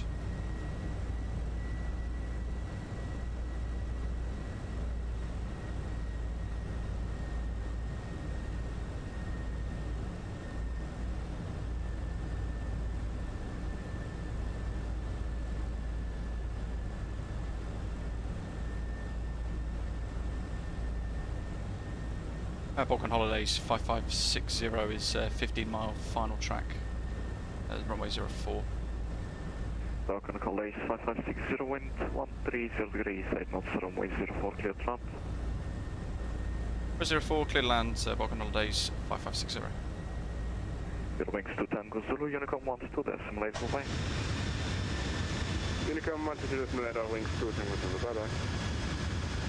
Here we go. A couple more screenshots before we touch down. Left 01070 and descend to 7,000 feet for Tomjet 3110. There we go. So now we've gone to final approach mode. Apologies, 4,000 feet, 3110. 2,500. What are we at the moment? Flap 2. Let's go flap 3. Get that nose down nicely. Speed 180 or less. We're about 8 miles to touchdown now, so let's just go gear down at 2,500 feet. We'll add a bit more drag to the airframe, and it's going to help the aeroplane regain that vertical deviation there, because the bucket was slightly low, which meant we're a bit above profile.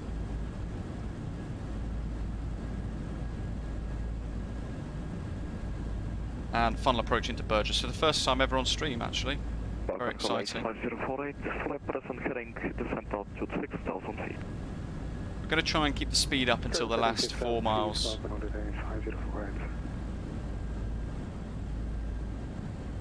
Tomjet 3110, proceed direct to LTOC.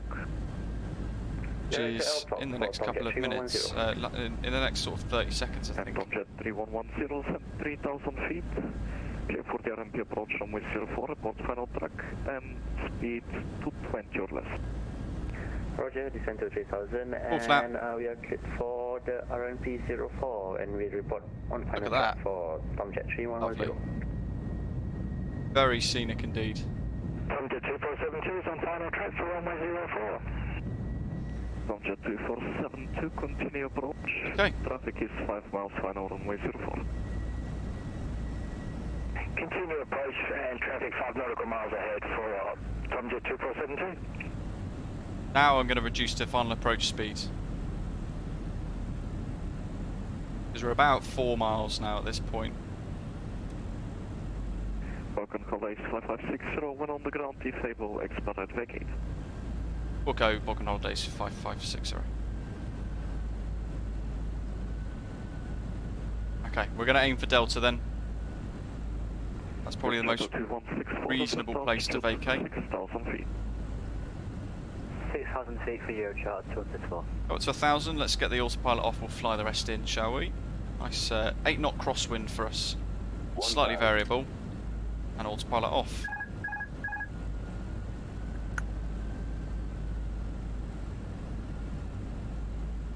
And we can still look at the PFD like an ILS and look at those buckets, the lateral vertical deviation buckets, and we can actually fly it like an ILS, like you would follow the glide slope on approach. Or, if this at this point, just go visual. Fly the visual approach, just stare at that threshold and extend that centre line through the aeroplane's cockpit. 5048, you can continue to ascend 4,000 feet. 4,000 feet, 504. We've got 9 knot crosswind now, straight across the aeroplane. A little bit of crabbing involved.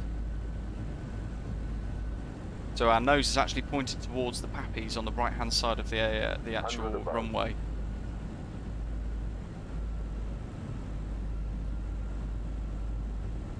Minimum 300.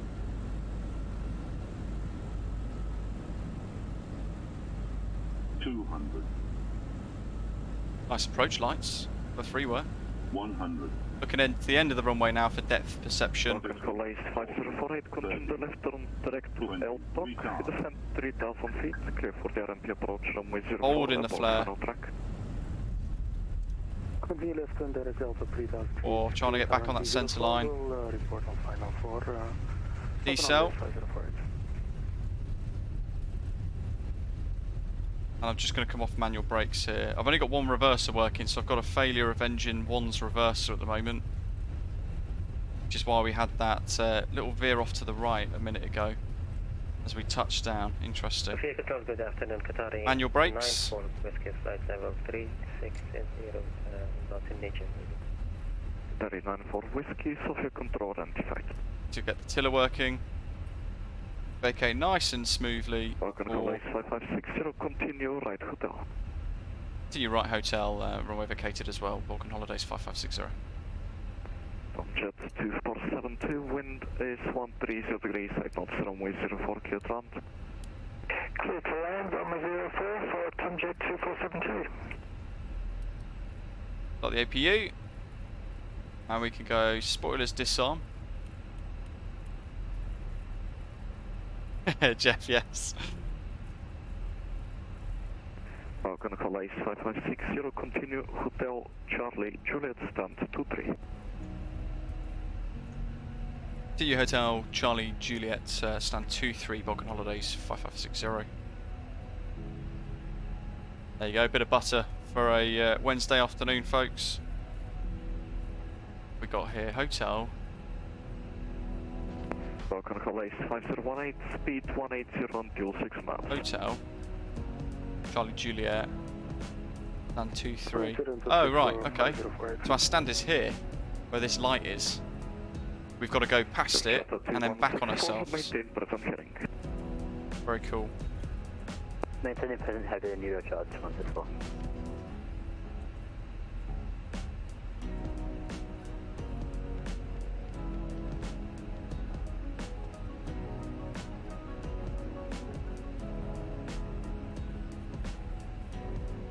Just going to slow right down a second, because if I can time this quickly, just reset the drone cam. I think he's already down. Oh, touchdown. Just caught him. That looked nice. There's is that an Aleutian parked up? This is freeware. It looks average on the pictures. It actually looks pretty alright for a bit of basic freeware. Right, let's continue taxi. We've got to go hotel, right onto Charlie, right onto Juliet, although he's now vacating at Charlie. I'm probably going to have to hold position here. Phantom, cheers, buddy. Doc, yeah, I think so. In the Fenix as well, wasn't it? Taxi Charlie Juliet, stand 22. And yeah, I've just tried it again, look, and quick click. And I got reverse idle green, engine 2 only. Jet 3110, wind 130 degrees. You can see both throttles move. It's interesting. So obviously there must be a bug nestled in there somewhere. Thank you very much. Oh, I got 2 there though. Balkan Holidays 5560, give way to the Tomjet Airbus Weird. 320 on Charlie. We'll go give away to the Tomjet on Charlie, Balkan Holidays 5560. It's on the brakes. Jota 2164, left turn direct to Eltok, descend 3000 feet, clear for the RMP approach runway 04, report final track. Look at that. Direct approach on 3000 feet and the point final track, you were sharp. Can't say what I was about to say. Just noticed the flag on there anyway. Some douchebag military nation. Cop Russia.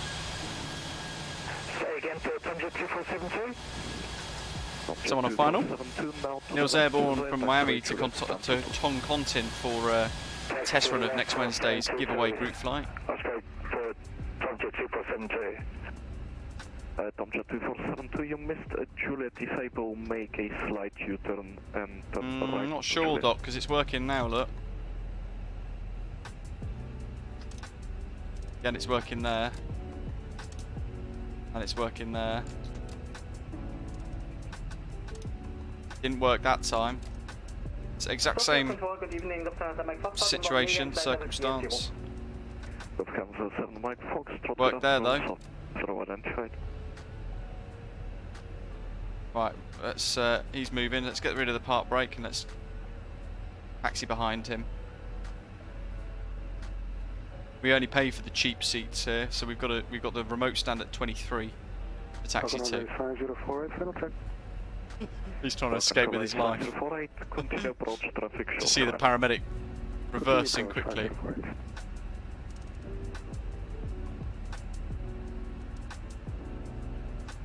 Oh. That's a nice touchdown. We just caught it. I just saw them on the runway.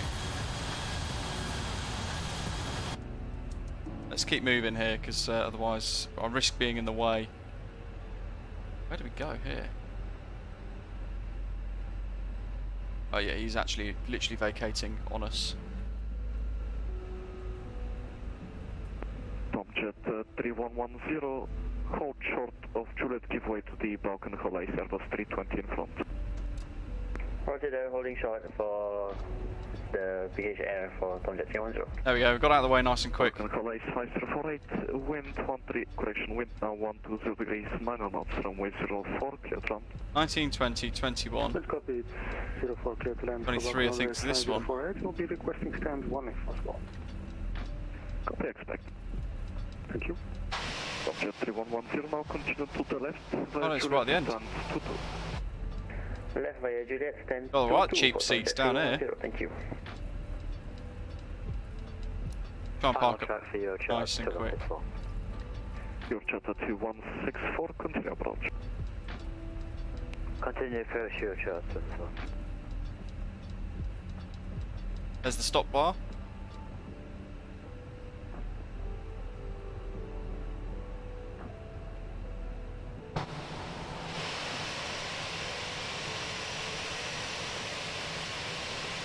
Oh, Tomjet's been taken right to the other end of the airfield there. Oh well, hopefully I was hoping we were all going to park together, but I guess not. On the brakes. Park brake set. So I'm at stand 23, for those of you landing on a request similar. Engine 2. Engine 1.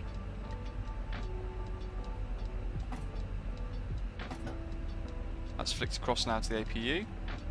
Got the beacon off, seatbelt signs, and on the Fenix app we can commence deboarding. So we will go to the actual Fenix program, ground services. We'll make sure chocks, so we go chocks GPU have appeared. We'll do doors 1 left, doors 2 left as well, and we'll do the rear and forward steps.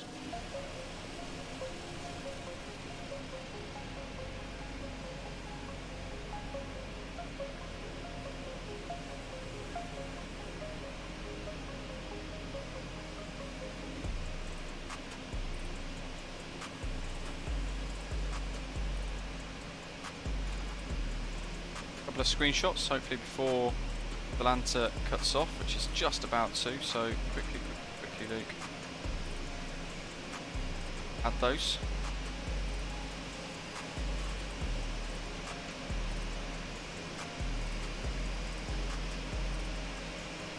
You visited Bulgaria for the first time, says Valanta. Country unlocked, very exciting. I think this is our last approach in.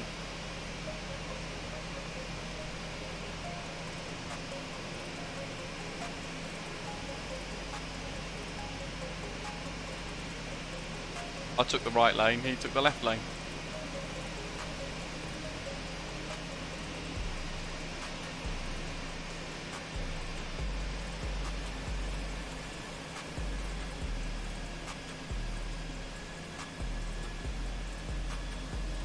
I think that is the last one on approach.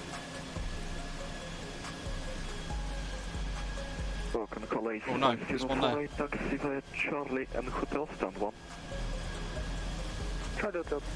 There's the windsock, look at that, straight across the airfield.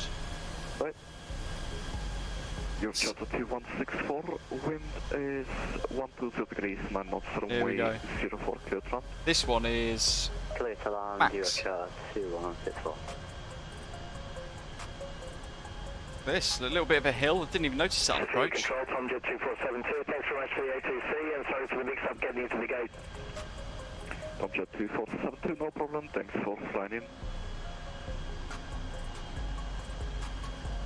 There he is.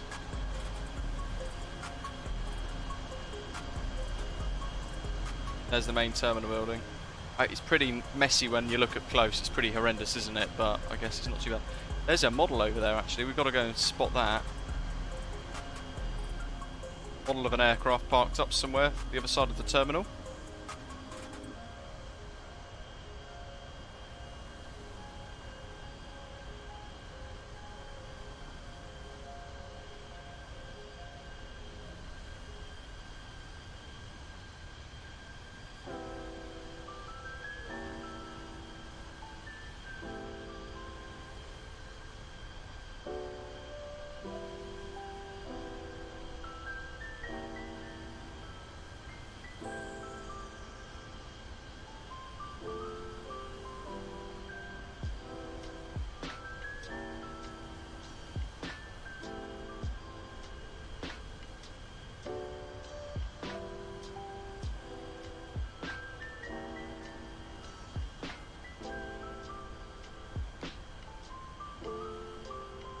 Jan's favourite livery is Tui. Yeah, it's an Antonov. We'll have a little look. It's got a flag on it though that, yeah, realistically, probably been blown out the sky by now if that's a real aeroplane. Fingers crossed anyway.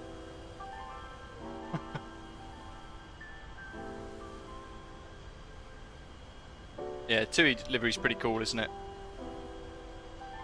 Flying Dolphin.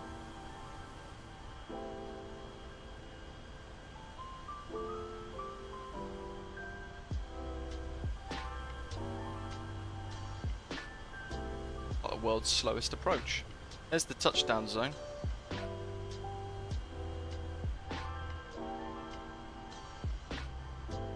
Johnny's keeping us waiting. Like, drum roll please.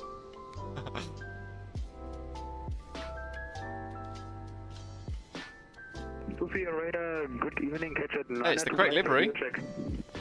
European Air Charter, which is another Bulgarian airline.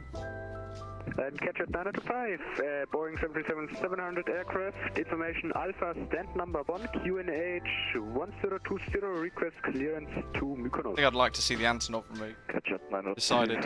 information Alpha, clear to Mykonos, 242 departure runway 09. Climb flight level 230, squawk 47. Oh, actually, it must have like a ground speed of 3 knots. Cleared Mykonos, Delta 20. Only an air knot crosswind. 09er, climb initially flight level 230 and squawk 4746. Bam. Catch it, 925. Whee! There's a wheel flick up there. And he's off to the right. He's definitely not watching his own landing on this stream.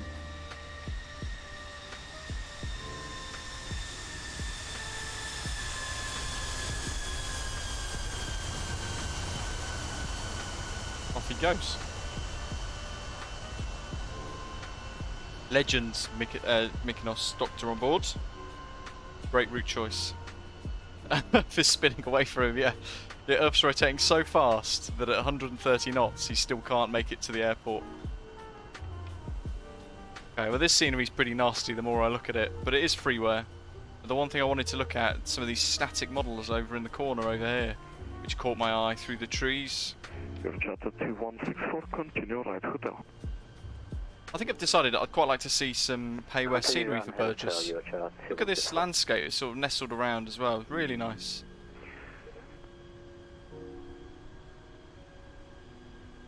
Confirm good day, catch check 926. Look at this. Catch at 926. Vulcan Holidays retrojet. Sofia control. Catch at 926, on ground at Sofia Airport, with very info cool. Alpha. Stand number 3, request IFR clearance as file to destination Mykonos. Saw the red star on the jets though. 8 information office correct, clear to Mykonos, Bilbo to Sierra departure runway 09. Climb flight level 230, squawk 4720. What else have we got here? Spotted that little that DC. No, actually. While Bilbo to Sierra departed after flight plan route. Initially climb flight level on runway 09, climbing Lucian. on altitude, climbing on flight level 230. Antonov 14. Catch at 926 and squawk. Oh yes. Squawk 4200. Little nod to the Frappart, owners of the Catch at 926, squawk 4720. airport there. There you go, John knows. Tupolev 145, Antonov 26, Antonov 12 and an Antonov 2. 926, repack correct. Your charter 216. There's the continue Hotel Charlie Juliet, stand 21. weird static model there of a an Antonov 12. I don't know, Russian Air Force, probably been shot down over the Black Sea by now, hopefully. There we go. Smashed it. Nice little route to Bulgaria with the fantastic Dominic Design Team Doncaster Sheffield Airport, aka Robin Hood Airport, which is out now and available for Microsoft Flight Simulator, and all of the links are in the description down below if you want to get your hands on it. It's really nice, very good on performance, and nice to see they've added the Vulcan bomber there too. Nice little nod to that project. And again, the freeware scenery here at Burgas and the Balkan Holidays livery that we've used today are included in the live stream's description too. So go and seek them out if you do want to replicate the route or fly using the livery. Get yourself the Doncaster Sheffield scenery as well in MSFS. Tomorrow we're in the CRJ, it's been far too long. CRJ 1000 Ops Binta for a full rotation to and from Marrakesh. And we're going to begin the journey from Simwing's fantastic Gran Canaria airport for a little return service off to Marrakesh Minara and back. So hopefully you can join us there. We're going to aim to knock all the rust off for tomorrow's CRJ Ops. It's been a long time since we've flown it, so I've got no idea how effective we're going to be at flying the aeroplane. But we'll keep our fingers crossed. It's going to certainly be an interesting trip. Thank you everybody for flying along and watching. Gav, for your tip earlier on at the beginning of today's live stream, really appreciate that, and thank you as always to all of our channel members, our bronze, silver, gold, frequent flyers, and everyone else, all of you guys watching wherever you are in the world, for being our regular subscribers too. Make sure you hit like before you head off, hit subscribe if you've not done so already, and a little special extended thanks at the end to our ATC for today too. Thanks for watching, and hopefully I'll see you tomorrow for some CRJ fun. Take care. Enjoy the rest of the day.